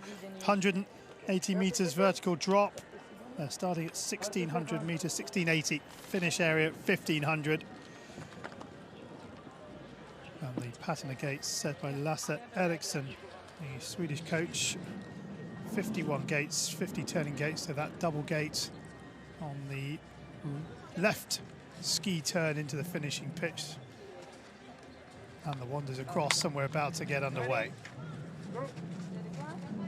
Linda Le Bon of Belgium and her guide Ulle Gillots get this women's vision impaired slalom second run underway. Le Bon 13th quickest after run 1. Will look to try and put pressure on those that remain at the top in run 2.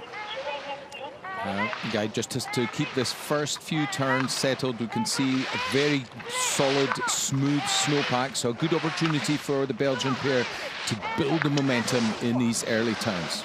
Le Bon just running a little late on that right-footed ski.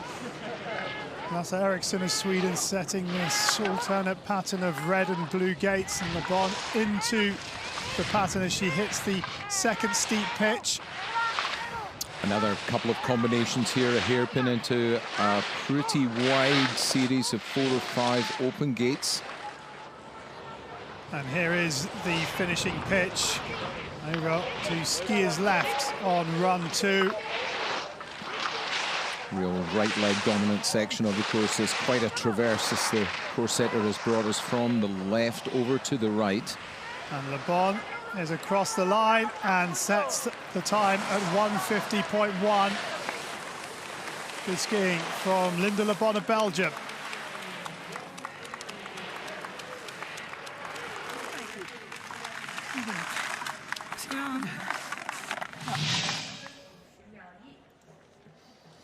Quick look back here shows us the Belgian athletes really going for it in the second run. They had a lot of time to make up, but not necessarily about chasing down medal positions for every single athlete in this competition. Only 3 medals obviously to be had in every category, so being part of this whole thing, a very big achievement in itself.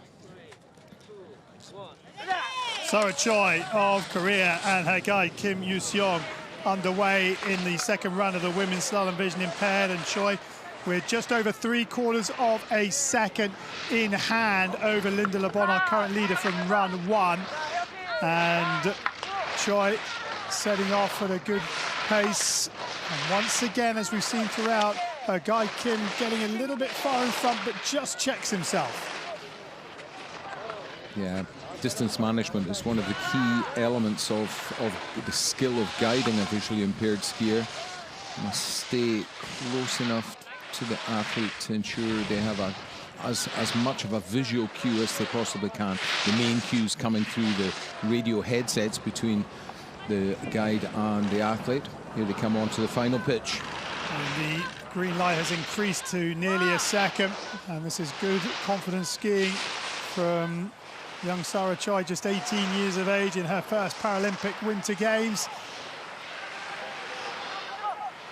And she will go into provisional gold, 0.73 quicker than Le Bon.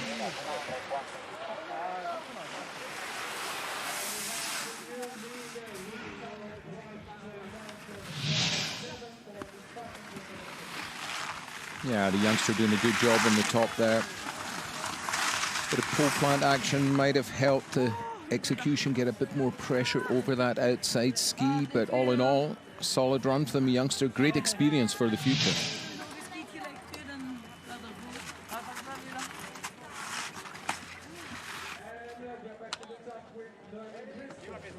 Bib number 13. Is Noemi Eva Risto and her guy Paula Elia Brenzel. The advantage from the first run over Sarah Choi, our current leader, is a 3.64.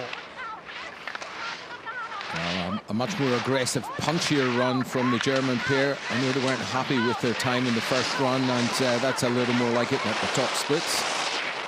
Really solid skiing as they get nearly 2 seconds on the opening turns. Not a long track, so that is really impressive stuff from Risto.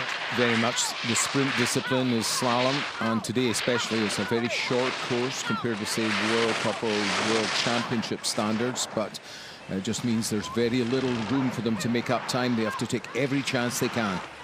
Risto getting the pole out of the way with that right hand, clattering the gates. Good work from Risto. Now, a little bit late here, but the line's not far. 1:49.37. Oh, she's done enough comfortably. Over 7 seconds, the right side of the clock for Noemi Evaristo of Germany.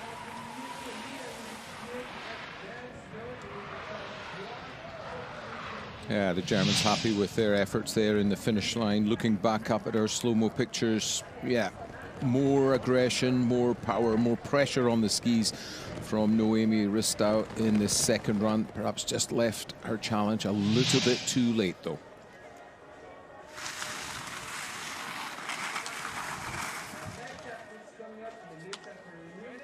Bib number 12 is Melissa Perrin of Australia and her guide Bobby Kelly.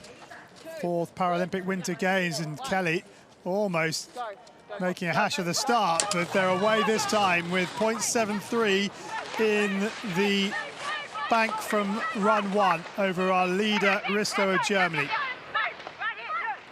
That anxious start translates to a very punchy top section. Look at the energy. The pair of them are putting in, but Mel straddles the red gate, the entry to the hairpin. Just, 3 gates before the early split time. I'm sure they would have grown the advantage. We would have seen a big, big green light. Mel Perrin gives us a wave, and she's up on her feet, so hopefully she's okay, but that's really not, that wasn't on the game plan. A real disappointment, and she catches the left ski on the red gate and is out of the vision impaired slalom. Open turns leading here into the second hairpin. She just goes in a tiny bit too straight. The left ski runs the wrong side of the top red pole. Her race is over very rapidly.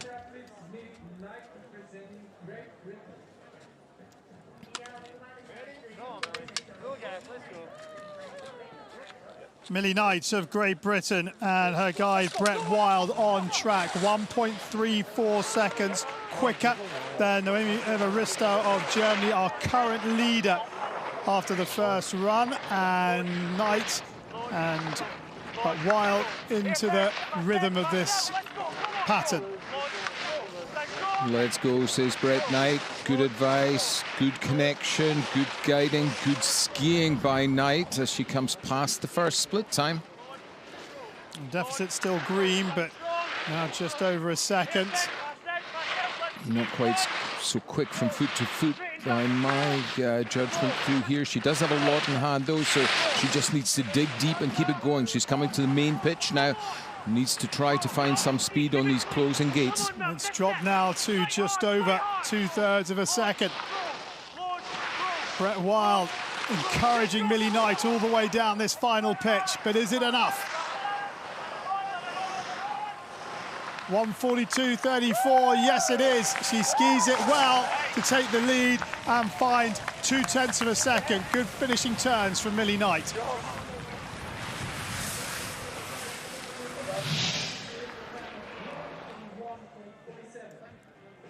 Slow-mo pics showing solid slalom skiing by Knight. Good pole plant action, driving forward and through the turn. Brett Wild calling load and roll, load and roll. Good guiding, good skiing by the pair of them. Yeah.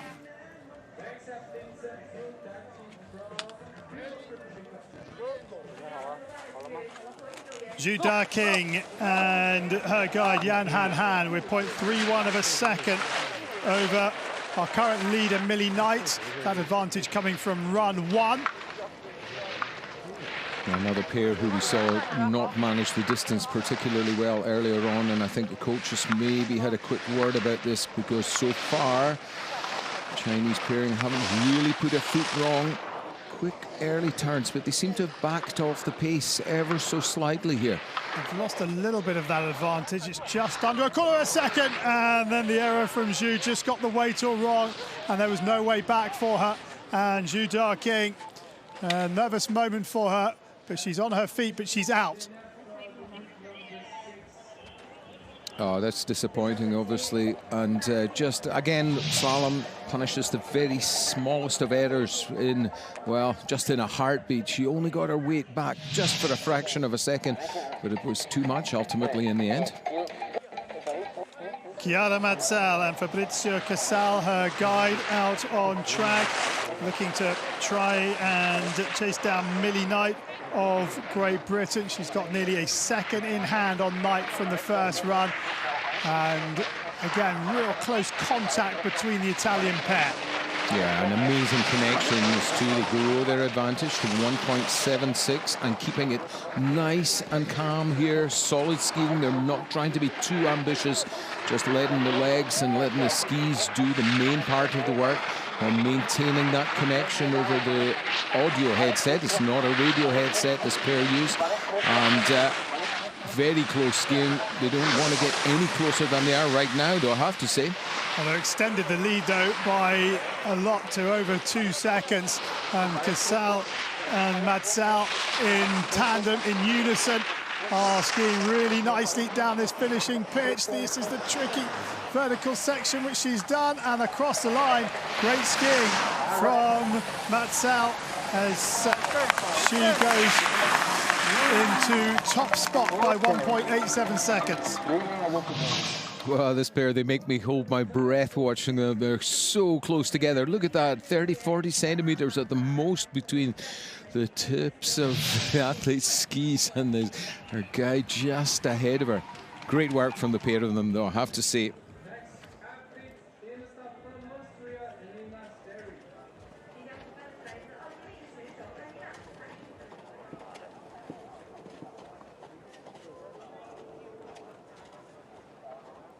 Into the fastest 6 from run 1. And 6th quickest was this lady here. Elina Stari of Austria, the 15-year-old in her first Paralympic Winter Games, on track with Celine Arthofer, her guide, a silver medalist at the World Championships back in January. Can she find a second run charge to barge onto the podium?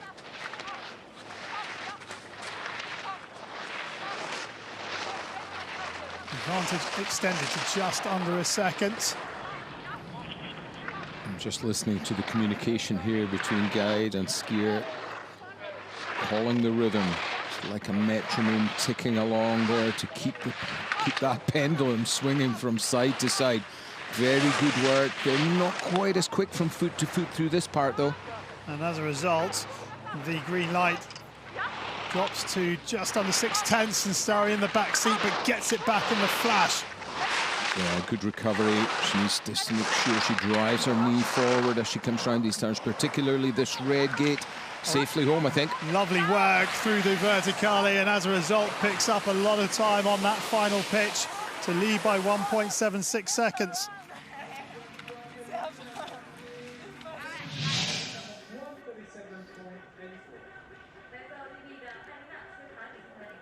Real good work there from Stari. A talent for the future, I would suggest. She leads the way at the moment, but I think we're going to see a lot from her in future years as well.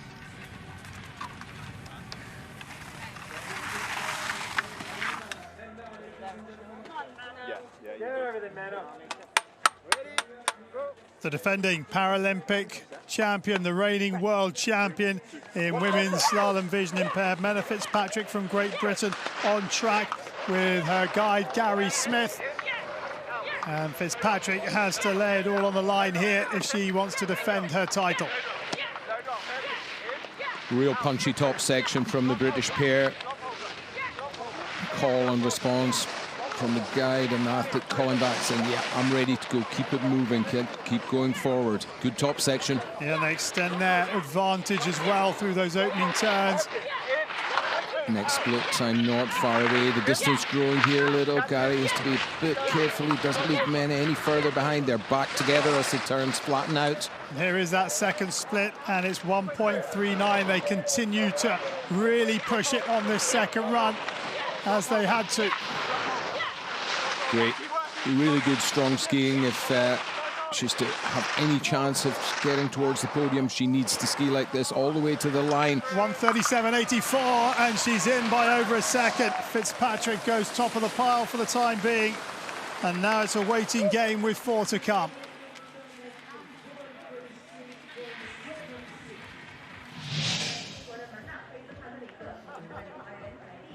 Look close in at the skis and the legwork of Fitzpatrick. Good, strong, aggressive skiing, quick moves from foot to foot, put her in command for the moment.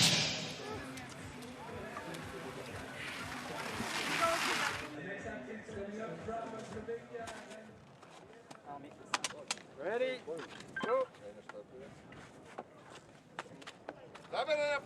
Henrietta Farkasova of Slovakia and her guide Martin Motika on track. Their advantage over Fitzpatrick, our current leader, half a second from the first run.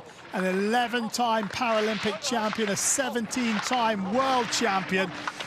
Farkasova is the real deal when it comes to vision-impaired skiing. Yeah, and you can see that experience and previous success paying dividends on the top. She's a little bit in the middle and tail of the ski, just through the middle part here, but the top few gates really were punchy. This split time could be interesting because there have been a few little mistakes, a few heavy edges, and 1:20.71. It's down to 1800s. A little bit of anxiety creeping into the performance from the pair of them, I think. Henrietta Farkasova gets the skis a little more sideways than I think she can afford. Guide slows down a little to let her catch up. Oh, there's the mistake, 1:36.76, and she's outside by 0.24. Errors on the bottom, costing Farkasova. Safely home, I think she'll be happy with that. It's been a bit up and down, her games, a number of DNFs. She made certain, took the risks, I have to say. You see a couple of mistakes sneaking in here, caught by our slow motion cameras. One right, just 3 gates from home. Safely over though, provisional second for now.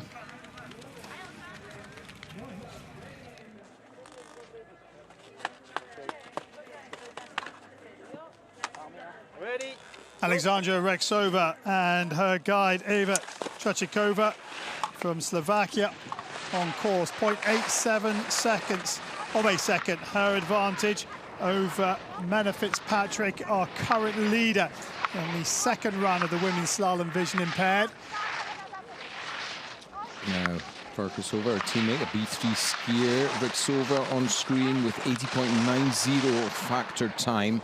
Percentage factor time as a B2, so it's a little bit difficult to compare pace across the snow from one category to another, but I'm seeing some small mistakes sneaking in. The youngster looking a little tired, I would suggest, as she comes towards the second split. Rexova, just 16 years of age, finds a little bit of time in that middle section, looking to try and take the gold away from Fitzpatrick. And if she can do so, she'll guarantee herself a medal because there's only 2 remaining at the top of the hill. Rexova through the verticale, 1:36.76 the time of Fitzpatrick, our leader. And she's in, Rexova by 0.45. She's on the podium.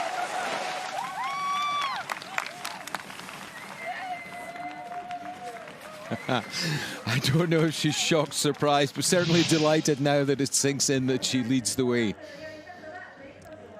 Look back at her skis as she pushes strongly, firmly out of the start gate. Lower down, there's 1 or 2 of those small mistakes we called while she was on the way, but I doubt anybody's going to ski an absolutely perfect run today.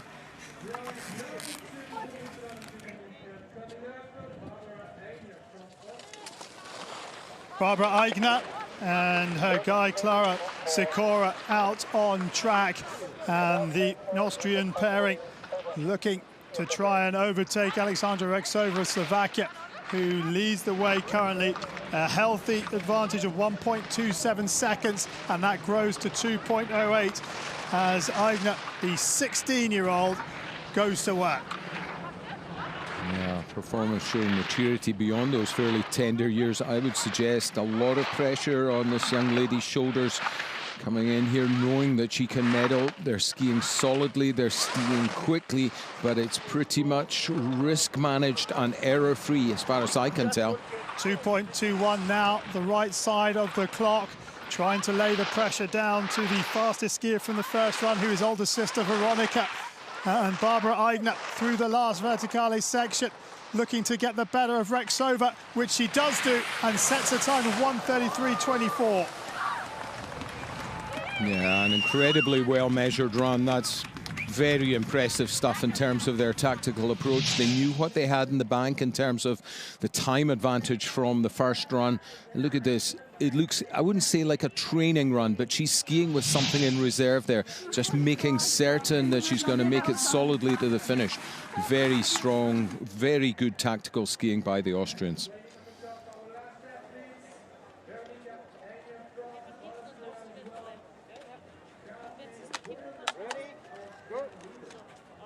Veronica Eigner and her sister Elisabeth Eigner on track, looking to get the better of younger sister Barbara Eigner, who currently leads the way in the women's slalom vision impaired, and Veronica Eigner has an advantage of nearly 1 second from the first run and extends that now to just under 1 1/4. You know, it's almost like watching a clone version of the younger pair who we just saw a moment ago. Veronica Eigner just, again, has things measured, and she and her guide, Elizabeth, have a synchronicity between them that just seems them to allow to sneak further and further ahead of the field without even really trying too hard. Solid again on the final pitch, one combination to take in, and then they have to go for the line. 1:33.24, the time of Barbara Eigner, and Veronica Eigner has taken it away and goes into the gold medal position. She's the Paralympic champion of Beijing 2022 in slalom vision impaired, and it is double gold in the technical disciplines for Veronica Eigner and Elisabeth Eigner. Great skiing, using every part of her skill set to drive those skis around the gate, punches those spring-loaded poles out of the way, dips for the line. Paralympic gold is the reward. A family fair once again, taking half of the medals. 6 medals given out, 3 of them going to the Eigner household. And some brilliant skiing from them, and rounding off the podium is Alexandra Rexova of Slovakia. So confirmation then of the women's slalom vision impaired race. Veronica Eigner of Austria wins it from Barbara Eigner, her younger sister, with Alexandra Rexova of Slovakia the bronze. And what a podium. 18-year-old in gold, a 16-year-old in silver, and a 15-year-old in bronze.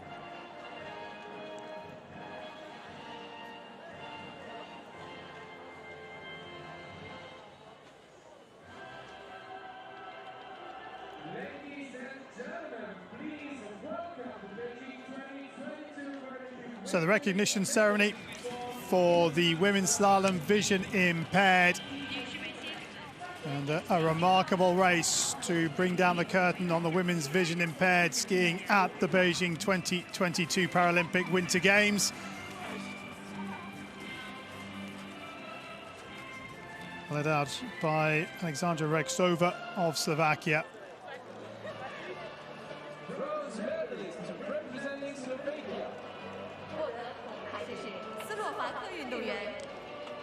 Alexandra Rexova and her guide,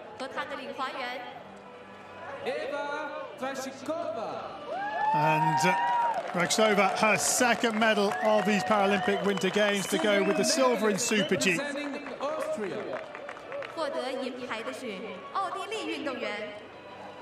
Barbara Eigner and her guide, Clara Sikora. Barbara Eigner of Austria upgrades her bronze in giant slalom to silver in slalom. Paralympic champion representing Austria. 获得金牌和残奥冠军的是奥地利运动员 Veronica Aigner and her guide 和她的领滑员 Elizabeth Aigner. Veronica Aigner and Elizabeth Aigner do the tech double at Beijing 2022, taking the women's slalom vision impaired gold to go with the women's giant slalom vision impaired gold they won 24 hours ago. Magnificent ski from Veronica Aigner and her older sister Elizabeth. And another day that the Aigner family will enjoy.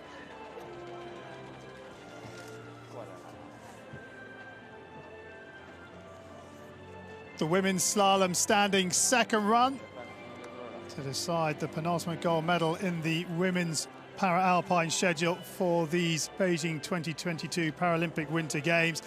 And there are 13 racers at the top of the hill. Marie Bochet is the defending Paralympic champion, while the current world champion, Ebba Arsho, was the quickest from the first run. She'll be 13th out the start hut. She wears bib number 20. The athletes going in the reverse finishing order from run one.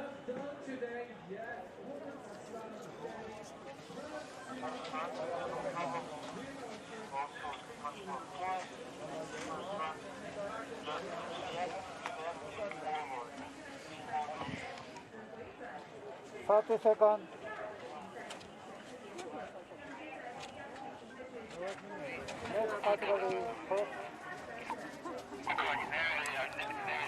Claudia Hernandez of Chile waits to get this second run underway in warm conditions on the High Tuo Mountain. The penultimate day of action in these Beijing 2022 Paralympic Winter Games. Claudia Hernandez out of the start hut, bib number 34. 29 years of age in her first Paralympic Winter Games. The only female Paralympian from Chile here. And not only that, the only LW2 skier in this race. Yeah, good point. I think we mentioned this earlier. The LW2s have their work doubly cut out today. Challenging stuff on this chemically treated course. You can hear the skis scraping across a very aggressive surface, rough, aggressive, granular snow, making it difficult for the ski to get good grip. So Hernandez needs to just make certain, needs to keep things accurate down here, needs to maintain contact with the front of her single ski boot, help maintain pressure over the front of the ski and allow it to sweep around above the gate, cut underneath and switch the weight across. Do it all again on the other side. She's past the second checkpoint, so just over halfway, but the most difficult turns are still to come. And you can see the rut just forming on the inside of that blue gate, which she goes through now, but successfully through that. And these are difficult, well-taken turns from Hernandez. Of course, straightens up just a couple of gates from now, but there's a bit of a sting in the tail coming out of this vertical combination here. The red gate on the bottom of the screen swings a long way back across to the skier's right. She negotiates that very solidly, though. And stops the clock at 3:34.87. Well done, Claudia Hernandez of Chile. She finishes the women's slalom standing.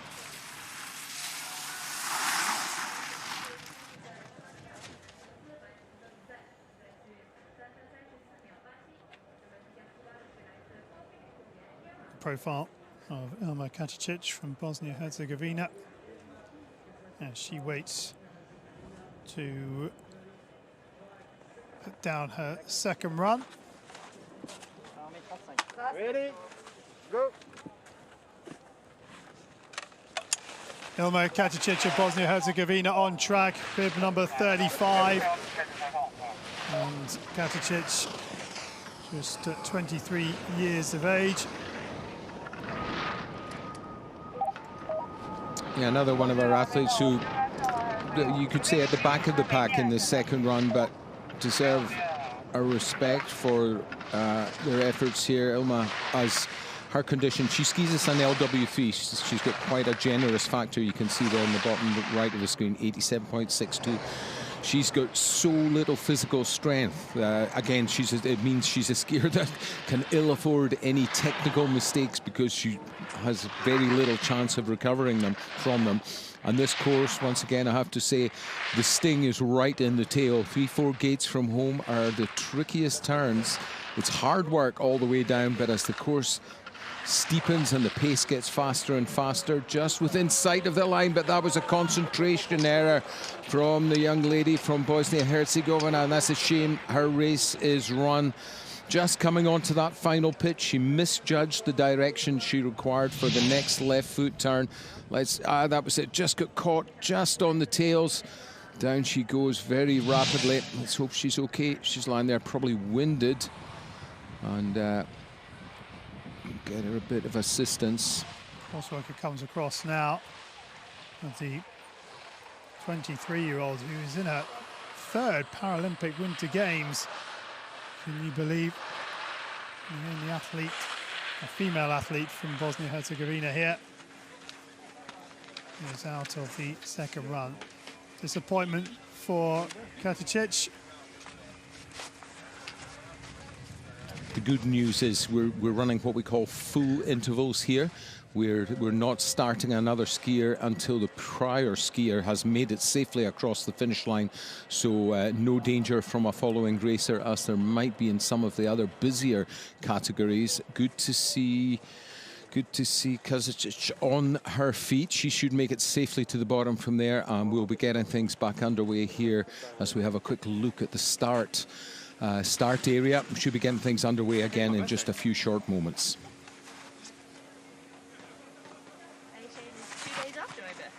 Well, I mean, it's meant to be. How many members will you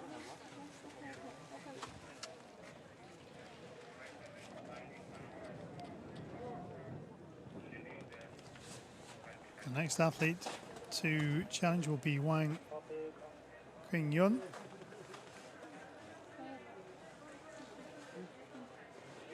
And just a little bit of a wait for her. And Katic makes her way into the finish area.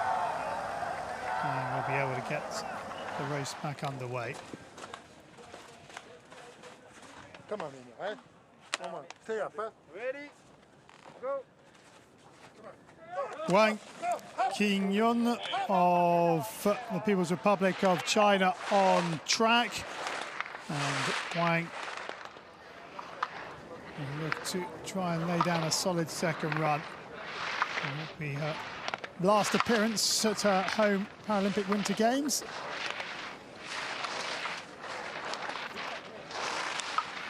Now Wang with a factor time reflecting real time, so the clock running at natural pace.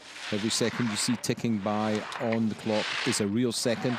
That's indicated by the 100% mark beside it. She's a 6.821, unilateral, one-sided upper body impairment, so her legs need to carry her home strongly from here. Couple of mistakes sneaking in, drifting sideways, maybe fatigue beginning to tell now in these closing stages of the competitions. Good work from Wang though. She will be in front because she crosses the line 2:07.39. And she goes top of the leaderboard with 10 to come from the first run.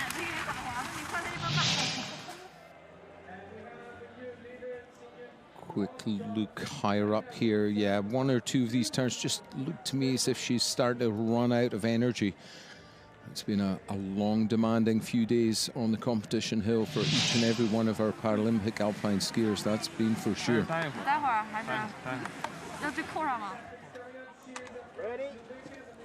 Bib number 33 is Vanessa Gaskova of Slovakia, 2.27 seconds. Her advantage after run one on Wang of China, our current leader. And Gaskova is just 16 years of age, competing in her first major tournament. Still has the green light by just under 1.3 seconds. Vanessa Gaskova, part of a very strong Slovakian program. Not the largest nation in the world of alpine skiing or para-alpine skiing, but certainly one of the most successful. And her peer group really full of talent. 0.77 still the green light as she comes to this testing final section of gates. Now you can see her pressing really hard to get grip on the outside ski. There's the verticale, 2:07.39, and Gaskova is down and into provisional gold. Good skiing from Gaskova.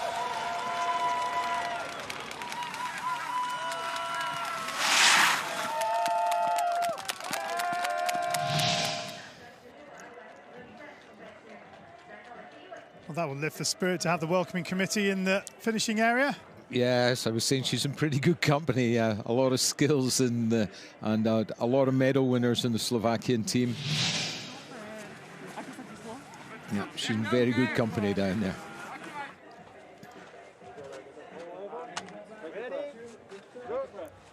Ray Anderson of Australia, who has just under 2 seconds on the green lights after the first run on Vanessa Gaskova, our current leader.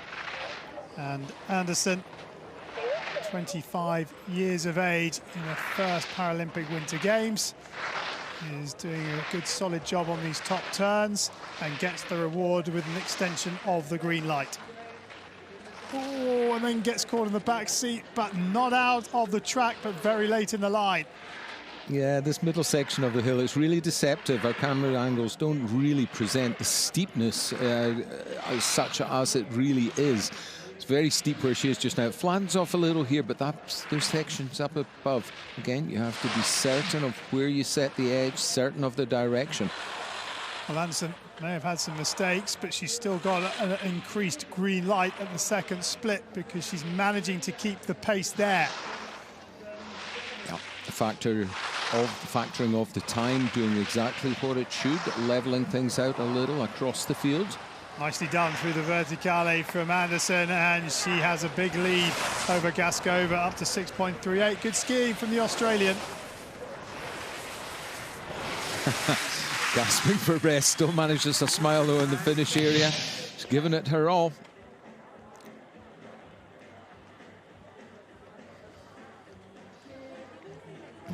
That was the mistake up on the top. She just got a little bit in the back seat on her right side. Caught her out, gave her a bit of a wake up. She made certain on each and every one of the following runs, so turns rather. Thank you for everything. Kamiyama Noriko of Japan, with bib number 21, has an advantage of just under a quarter of a second from the first run over Ray Anderson of Australia, who currently sits in gold medal position in this women's slalom standing race. And Kamiyama, making her Paralympic debut at the age of 49, sees the green light turn red. Perhaps giving these upper turns a little more respect than she'll want to have done when she maybe has a look back, not really getting the upper body closer, even inside the turning pole, allowing the feet to travel. Doesn't make much difference, but when you've got a fairly large number of gates each and every turn, each and every risk must be taken. The red line now, just under 2.5 seconds, so Kamiyama Noriko might lose a place on the hill, but she is going to get to the bottom of this with 4 gates to go. Kamiyama is home, and home in provisional second, 2.47 off the pace.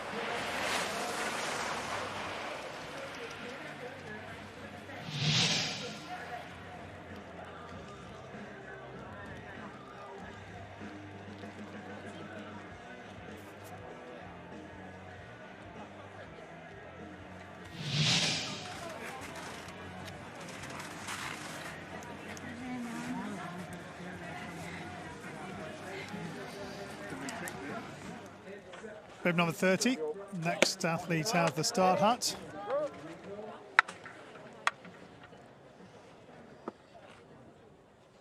Hondo Ami of Japan with bib 30 was the 7th quickest after the first run in this women's slalom standing race, and her advantage from that first run over our current leader Ray Anderson of Australia, 3.5 seconds.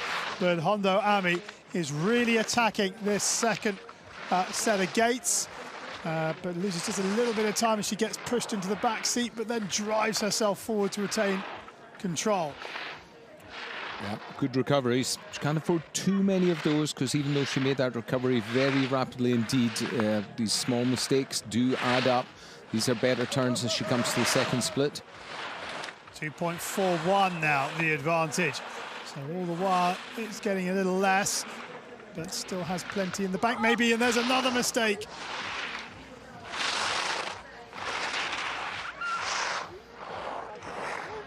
Quick feet keeps her upright, and she leads by just over 3 seconds. That was an incident-filled run. Yeah, and a very close run thing just within sight of the finish line coming into the hairpin. I thought thought it was good. I thought skis were going to get away from her. Up top, this is where that first fairly small but nonetheless costly mistake came in. Right here, though, we're seeing some pretty decent turns from Hondo Ami. That's the mistake, excuse me, just before one of the early hairpin turns, the skis breaking away sideways. Ready, go. Lucia Smetisko of Croatia, who has an advantage of over 4.5 seconds over Hondo Ami, our current leader from the first run. Now, Smetisko gets the rhythm going in the second pattern against the 17-year-old who was 9th in the World Championship Slalom in January of this year. I have to say the Croatian skiers will be no stranger to skiing on chemically treated snow. Their home hill of Schlemme, just above the Croatian capital Zagreb. They have very warm temperatures there, so I think we're seeing a familiarity here with the difficult underfoot conditions by Smetisko. Oh, there's a mistake though, that will have cost her. She was doing very well up until that point. Smetisko then into the verticale, and how much has that cost her? She's going to take the lead away from Hondo by 7.68 seconds. It's a big lead, but it was almost a perfect run, apart from that small mistake on the finishing pitch. Yeah, she'll be a little disappointed with that, but the rest of the run pretty flawless, I would say. We're getting close now to the medal zone. She knew she had to really try to make it super clean, super quick. Now she has a long wait to see if she gets lucky. Watches for errors coming from the following skiers. Current standings at the moment in this women's slalom standing race. Michaela Goslin of Canada, the next to go.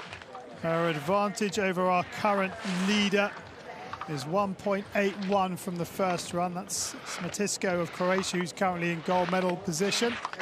And Goslin, 3rd in the World Championships, extends the advantage to 2.5 seconds.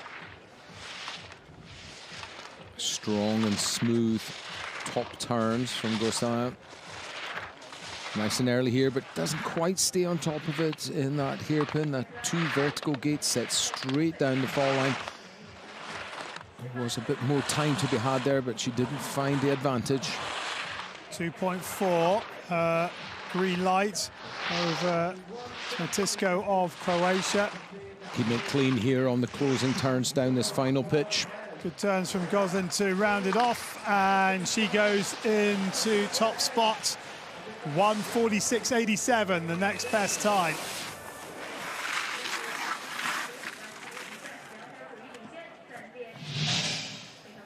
She has left it out there. Not much left in the legs in the finish.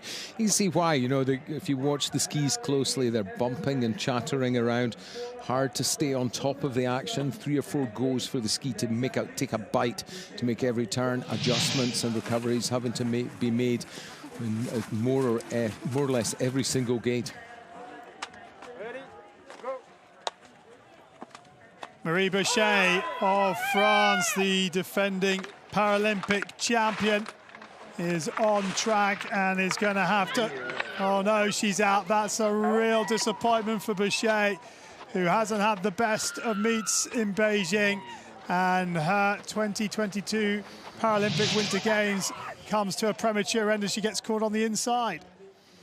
Oh my, that really was not how Marie Boucher was planning to sign off her 2022 Games experience.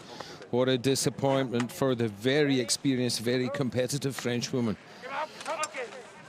Anna-Maria Rieder of Germany now on track. Rieder. You can hear some shouts on the course to alert the course workers that an athlete was coming down. And Rieder trying to chase down Gosselin of Canada. She's got, what, 2.6 and a bit seconds. And she's extended to 3.52. She has to make certain of the switch from foot to foot. She can't allow herself another mistake like we saw in the hairpin a moment ago. The weight getting ever so slightly back from the center of the ski. 4.8 now, the right side of the clock. Has to be certain. And is now the verticale to come. Nicely done, 1:46.87 Gosselin's time, and inside comfortably. Rieder, good skiing. She goes into provisional gold, and with only 2 remaining at the top of the hill, she's got a medal.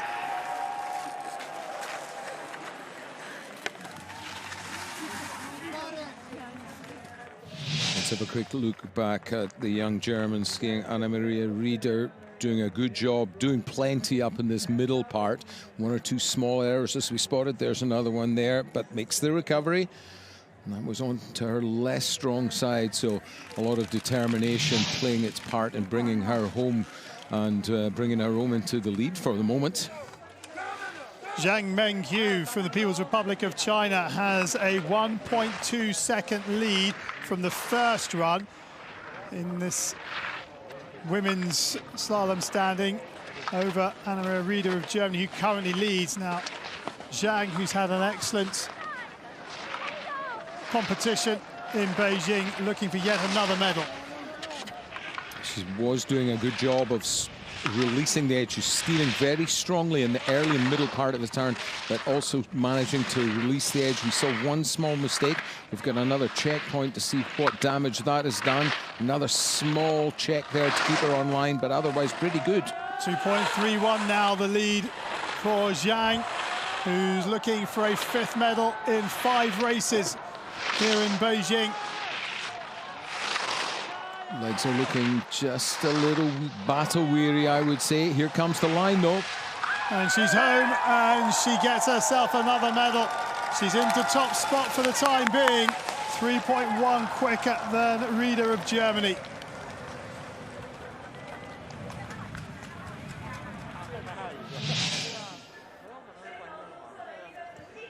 Whoa, close run thing there.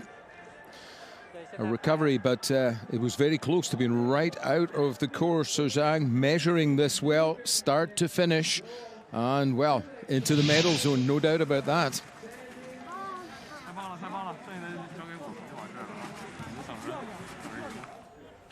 Ebba Arsho of Sweden, the world champion from Lillehammer in 2022 and leader after the first run, has 2.78 seconds in the bank over our current leader, Zhang Mengqiu.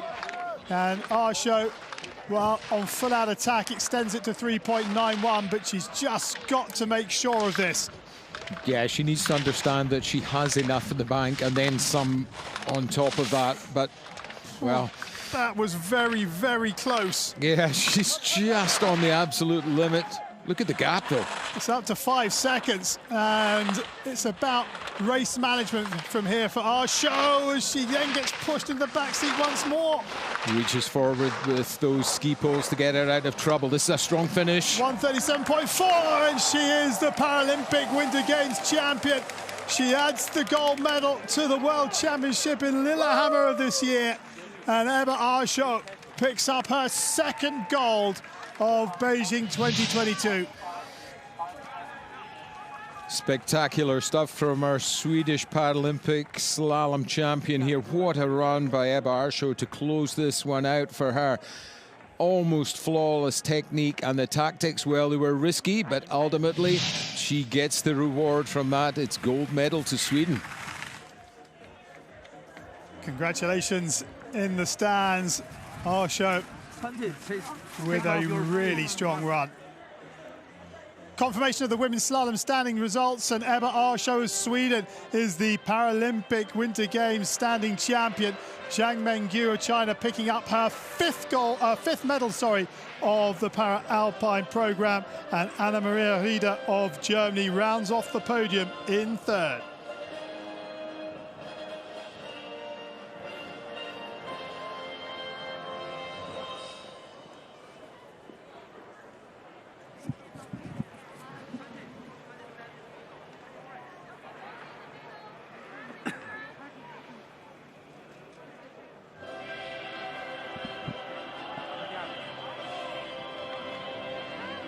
So the recognition ceremony for the women's slalom standing race. A little time to turn around for the medalists, who were the quickest three after the first run, and they finished in the same order that they finished the first run in the second.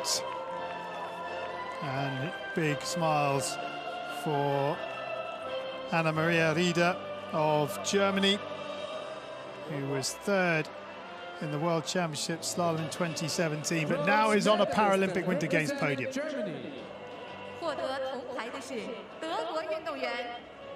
Anna Maria Rieder.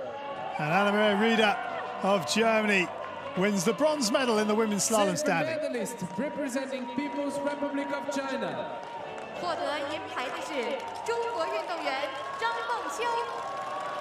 Zhang Mengyu from the People's Republic of China, a fifth medal for her at Beijing 2022. Champion representing Sweden. Ebba Arsho. And Ebba Arsho of Sweden wins her second gold medal. This time it's in women's slalom standing. For the Beijing 2022 Paralympic Winter Games medalists. 女士们、先生们，请向北京2022年冬残奥会获奖运动员表示热烈的祝贺。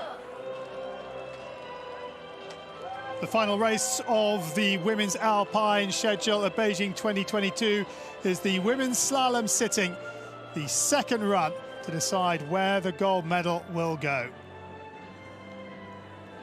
Let's have a look at the start list. Just 9 competitors from 5 NPCs at the top of the hill, and the defending Paralympic champion is bib number 39, Annalena Forster, who is also the reigning world champion. Muroka Momoka, number 38, was a silver medalist in 2018, and it will be a fascinating contest to see which way the gold medal goes here.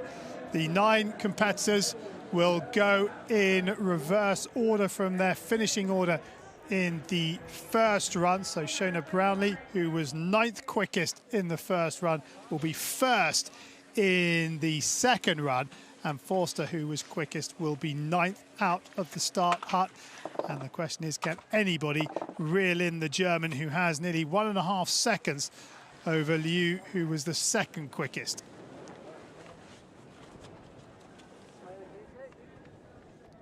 And a pause in proceedings while the course crew just get to work on the track. Some ruts appear in the course. It's Katie Combeluzier of Canada, and they're just trying to make the conditions as easy as possible for these sit skiers. Holes and ruts don't really mix particularly well with the rigs. No, and really consistency is what the athletes are looking for from the course workers down here in terms of the preparation of the snow surface, and some chemicals being applied in the middle part of the course just to try to hold it together. But it looks like we're almost ready to get back underway here with the women's sitting category.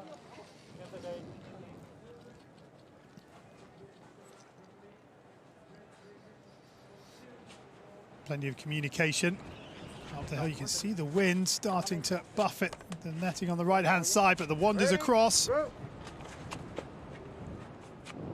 Shona Brownlee of Great Britain will get the women's slalom sitting race underway, the second of the two runs to decide where the gold medal will go. And Brownlee, in her first Paralympic Winter Games, goes to work on this second pattern of gates set by the Swedish coach Lasse Eriksson. And Brownlee with some good opening turns. Yeah, I know Shona needs to bring this one home in terms of building her personal confidence and confidence in her abilities as a sit skier. She's pretty early on in her sit ski career, so to see her performing at this level really is a mark of her achievements. And I know she's setting her sights on the next games, but right now a number of tricky turns will be filling her concentration space right at this moment. Coming to the second split, and as we know, the terrain begins to steepen from here, so she needs to just keep this good turn shape that she's got, good space above the gates, sweep the ski around, cut it underneath the pole, then same thing again on the other side. Can't afford to lose any height in the line here because there is a bit of a bias on the hill, and that makes things a little extra tricky for our sit skiers. Brownlee doing an excellent job.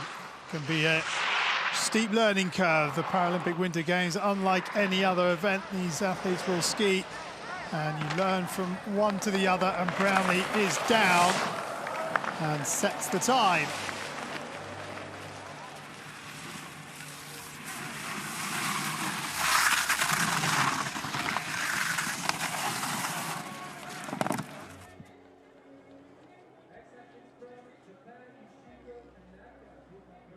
This is bib number 40, Tanaka Yoshiko, who just has to wait for the one to come across before she can go. Warm conditions on the High Tro Mountain on day 8 of these Paralympic Winter Games. Tanaka Yoshiko of Japan on track, the 46-year-old who's in her 4th Paralympic Winter Games. Made her debut all the way back in 2006 in Torino. Missed out in 2018, but back on the mountain for the 2022 Beijing Paralympic Winter Games. And the big advantage over Brownlee. Yeah, we're looking at skiers who aren't really challenging for the medal zone, so looking for me at good technical execution of what I'm seeing from Tanaka. A number of gates she's managed to contact where it gets a little bit steeper and the gates turn wider to help the athletes control their speed. She's not able to get in real close. Here's a flatter section coming up for her. Maybe she can get real close to one or two of these as she did up on the top. I would say from here, though, she too just has to keep things steady because look how steep it is. And as you see the rig coming around just that fraction of a second when the ski is on the fall line, she picks up a lot of pace, and that's the challenge of this Alpine skier all in all, but particularly in slalom.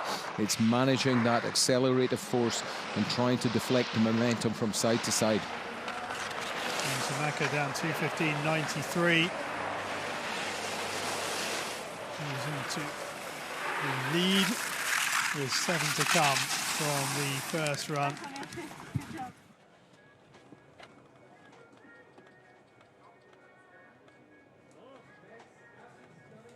Japan in the start hut once again. This is Harada Norika.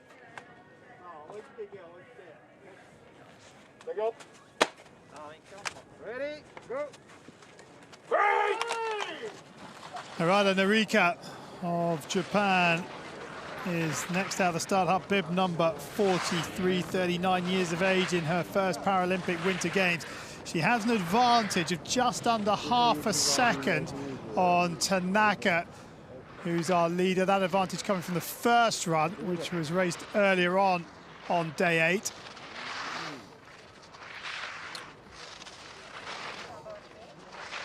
The green light now red as she gives these top turns some respect and goes a little wide in the line. Yeah, I don't really understand why she's skiing a much more conservative approach. All in all, you know, the technical and tactical execution seems to have been backed off a little in the second run. Maybe just the nervous apprehension of possibly falling or not completing the run getting to her pre-race, but it's not as aggressive and not as quick as it was earlier today. Better turns coming to the second split, but the gap is growing. Yeah, 1.56 now, but the challenge perhaps she set herself is to get to the bottom of her first Paralympic Winter Games sitting slalom race. Good point. Very strong slalom program for the Japanese sit skiers in both men's and women's division. And barring some sort of problem in this verticale, she should be home safe from here. Yeah, gets the ski sideways to check the speed, and she is home. And Harada will have a finish in the sitting slalom at the Beijing 2022 Paralympic Winter Games.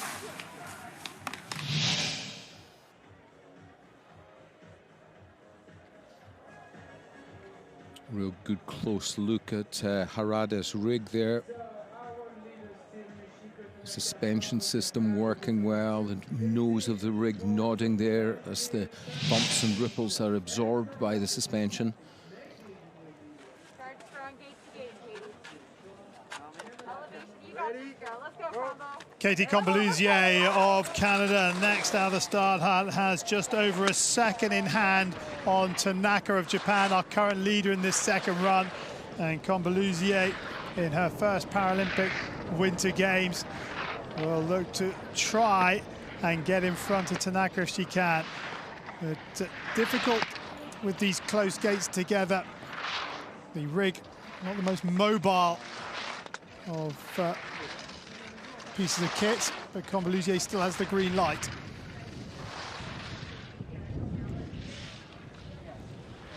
Slalom second run for the sit skiers. It's always about measuring the risk, really, because almost in every single slalom you watch, the course conditions deteriorate rapidly. The sit skiers traditionally go last of the pack, following the visually impaired skiers and the standing skiers, so they have the worst of the ruts to deal with. So just a little extra caution sometimes required. Skis the middle section though well, because she finds nearly half a second to put the green light at 0.98. It's steady, it's solid, but it's consistent. The turns are consistent.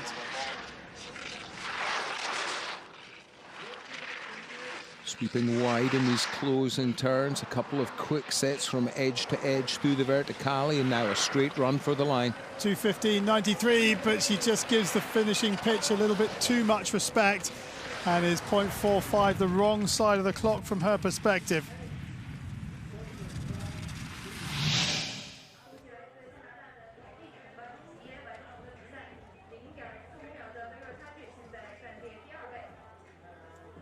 Quick look here at Combeluzier's run, just coming on the transition and onto the early part of the seat, some of the wider turns where some of that time slipped away from her.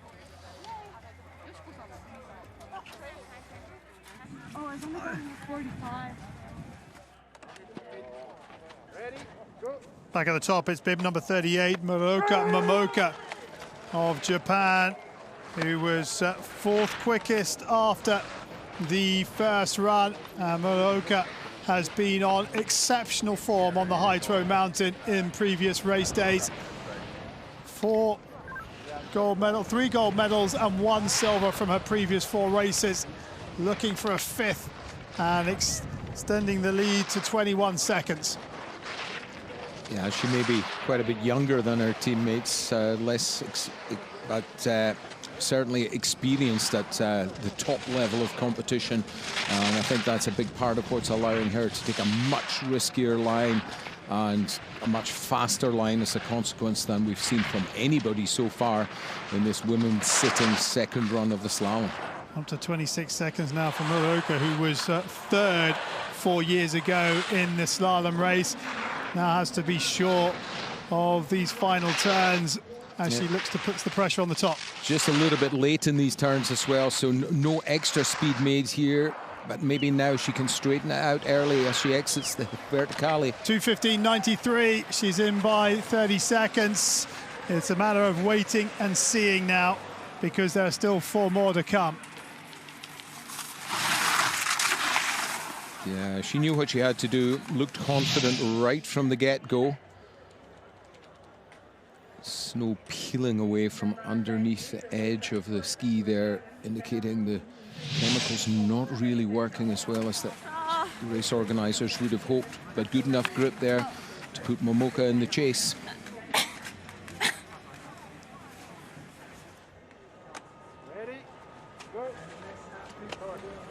Han Sha from the People's Republic of China, 4th quickest after the first run, with just over a second in hand on our current leader Muraoka. And Han, a 31-year-old, in her first Paralympic Winter Games, and you can see how the gate hits the athlete in the face as they take it on. Oh yeah, slalom skiing is a contact sport, and especially at this level, each and every one of these ladies know they have to go as close as they dare to the base of the pole, cut that line as short and as direct as they possibly can, as their skill set and their bravery will allow. Wow, bravery, unbelievable bravery, taking the hit in the face, but it's worth it from Han because she extends the green light to 0.84. Yeah, her factor a little bigger, a little heavier in terms of the time compared with her current leader Muraoka Momoka. Here comes the final few turns though. Han, 1:45.54, she's inside by 6/10, and she goes into top spots. Good work from Han Xia. Another skier putting down what I would call a very well-measured run. She knew just how much risk she had to take. And we'll have to watch that time very closely. That could put pressure on those following her. Meantime, down in the finish area, no matter what the outcome, she's delighted with her day's efforts.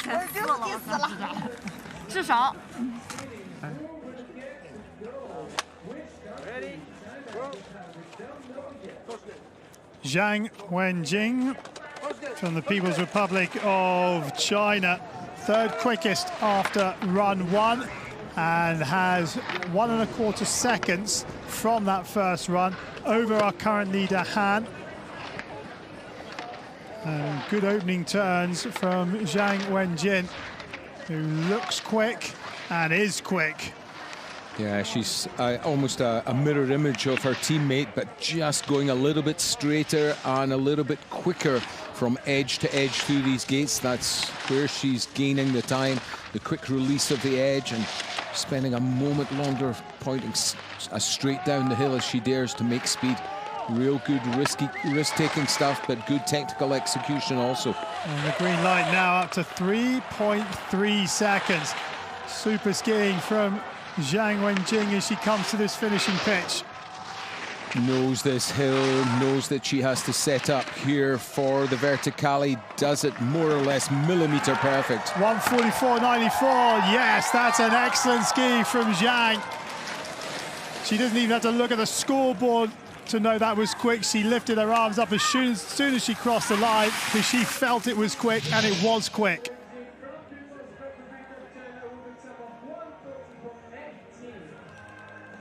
Great slow-mo pictures showing just exactly how precise she was on those closing turns with her direction higher up, making certain that she has the arc shape, the turn shape to get her safely around those earlier gates.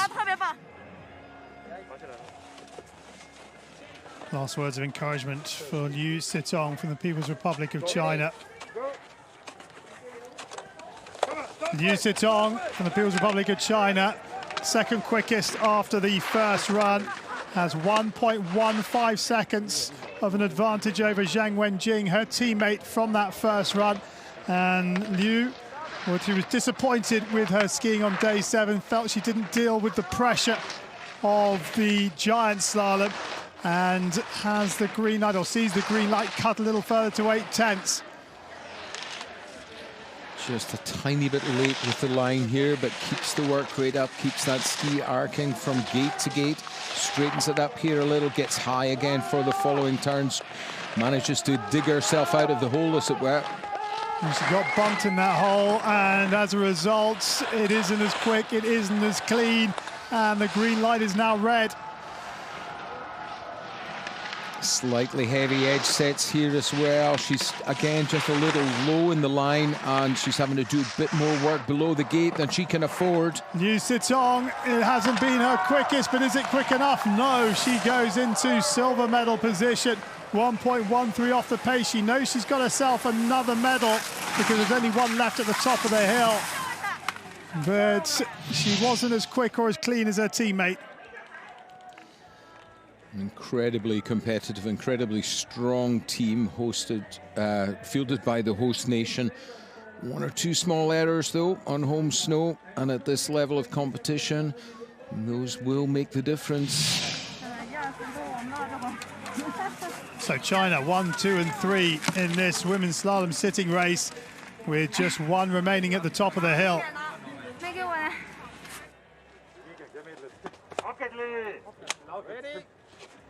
The defending champion from Pyeongchang, Annalena Forster of Germany, on track with a 2.61 second advantage over Zhang, our current leader. And Forster, the last racer on track in this women's slalom sitting race, and extends the lead to over 3 seconds. Well, pure skiing skills growing the advantage for Leni Foster. The last 4 skiers all with the same factor. They're all 12-1. They all get 76.13%. So it's all down to the skiing. Foster knows she can't afford a mistake, but so far, well, I couldn't fault anything in what I've seen here. The green light drops a little bit to 2.89 onto this finishing pitch for Forster. Gets early, drives down the fall line. Couple of slightly heavy edges. It's going to be very close, too close to call. Here comes the time now, 1:40.18. Forster, can she take it away from Zhang? And the answer is yes, she can, by 2.32 seconds. And Forster has defended her Paralympic slalom title. Great skiing from Annalena Forster of Germany as she wins the gold medal in the slalom sitting, and the first to congratulate her is Muraoka Momoka of Japan. Brilliant skiing from Forster and a deserved gold medal. What a ski under immense pressure. You know, she had an advantage. She knew that, of course, and I have to say, using her years of experience on the Para-Alpine Tour to great advantage, Annalena Forster skis herself into a very credible gold medal at these Winter Paralympic Games. A second gold medal for Forster, a 4th in total. 2 silvers as well. Just outdone by Muraoka, who has 3 golds and 1 silver. Confirmation then of the women's slalom sitting, the last of the women's races in the Para-Alpine schedule at the Beijing 2022 Paralympic Winter Games. Annalena Forster of Germany successfully defends her Paralympic slalom title. Zhang of the People's Republic of China, the silver, and Liu from the People's Republic of China picks up the bronze.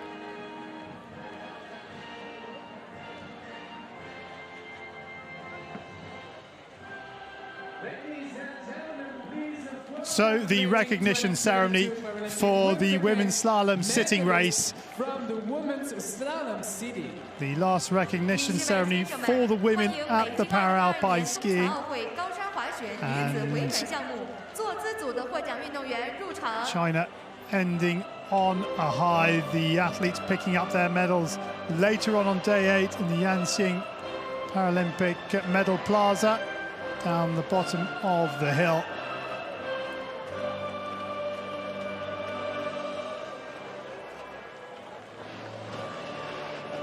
Bronze medalist representing People's Republic of China. Liu Sitong from the People's Republic of China, a 4th medal for her in these games. Silver medalist representing People's Republic of China. 获得银牌的是中国运动员张文 Silver 静。 medalist Zhang Wenjing, 2 bronze and now a silver. And gold medalist and Paralympic champion representing Germany. 获得金牌和残奥冠军的是德国运动员 Annalena Forster. And Annalena Forster of Germany is the slalom sitting champion of Beijing 2022. She successfully defends the slalom title she won in Pyeongchang with a quite brilliant second run ski. 北京2022年冬残奥会获奖运动员表示热烈的祝贺。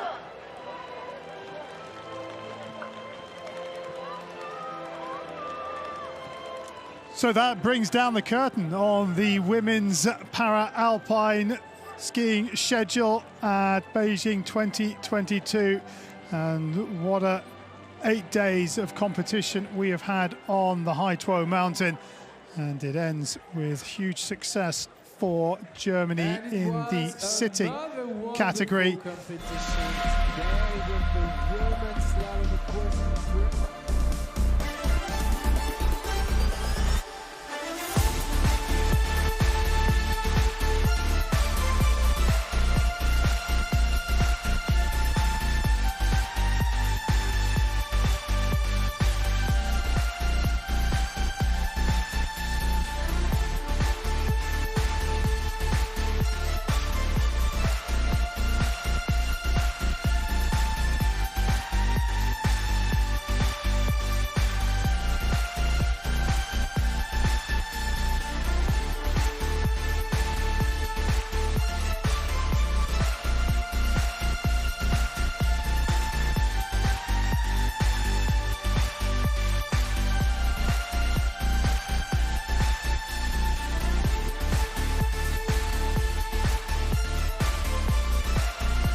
Well, what a way to bring the curtain down on the women's para-alpine skiing here in Beijing. Well, yeah, indeed. Full of surprises, full of drama, but what amazing action from each and every one of the ladies out here on the para-alpine slope at the Yansing National Alpine Centre. Well-deserved medals, fought hard for, and some amazing performances right across every single one of the field's competitors. Paralympic Winter Games come to a close for the women. One more day to go for the men. I'm sure it's going to be equally full of drama. So the last of the gold medals decided at the Yansing National Alpine Skiing Centre. Veronika Eigner of Austria takes gold in the women's visually impaired. It is Ebba Arschow who takes gold in the women's standing. And Annalena Forster of Germany defends her title in the sitting slalom race as the Beijing 2022 women's programme comes to an end.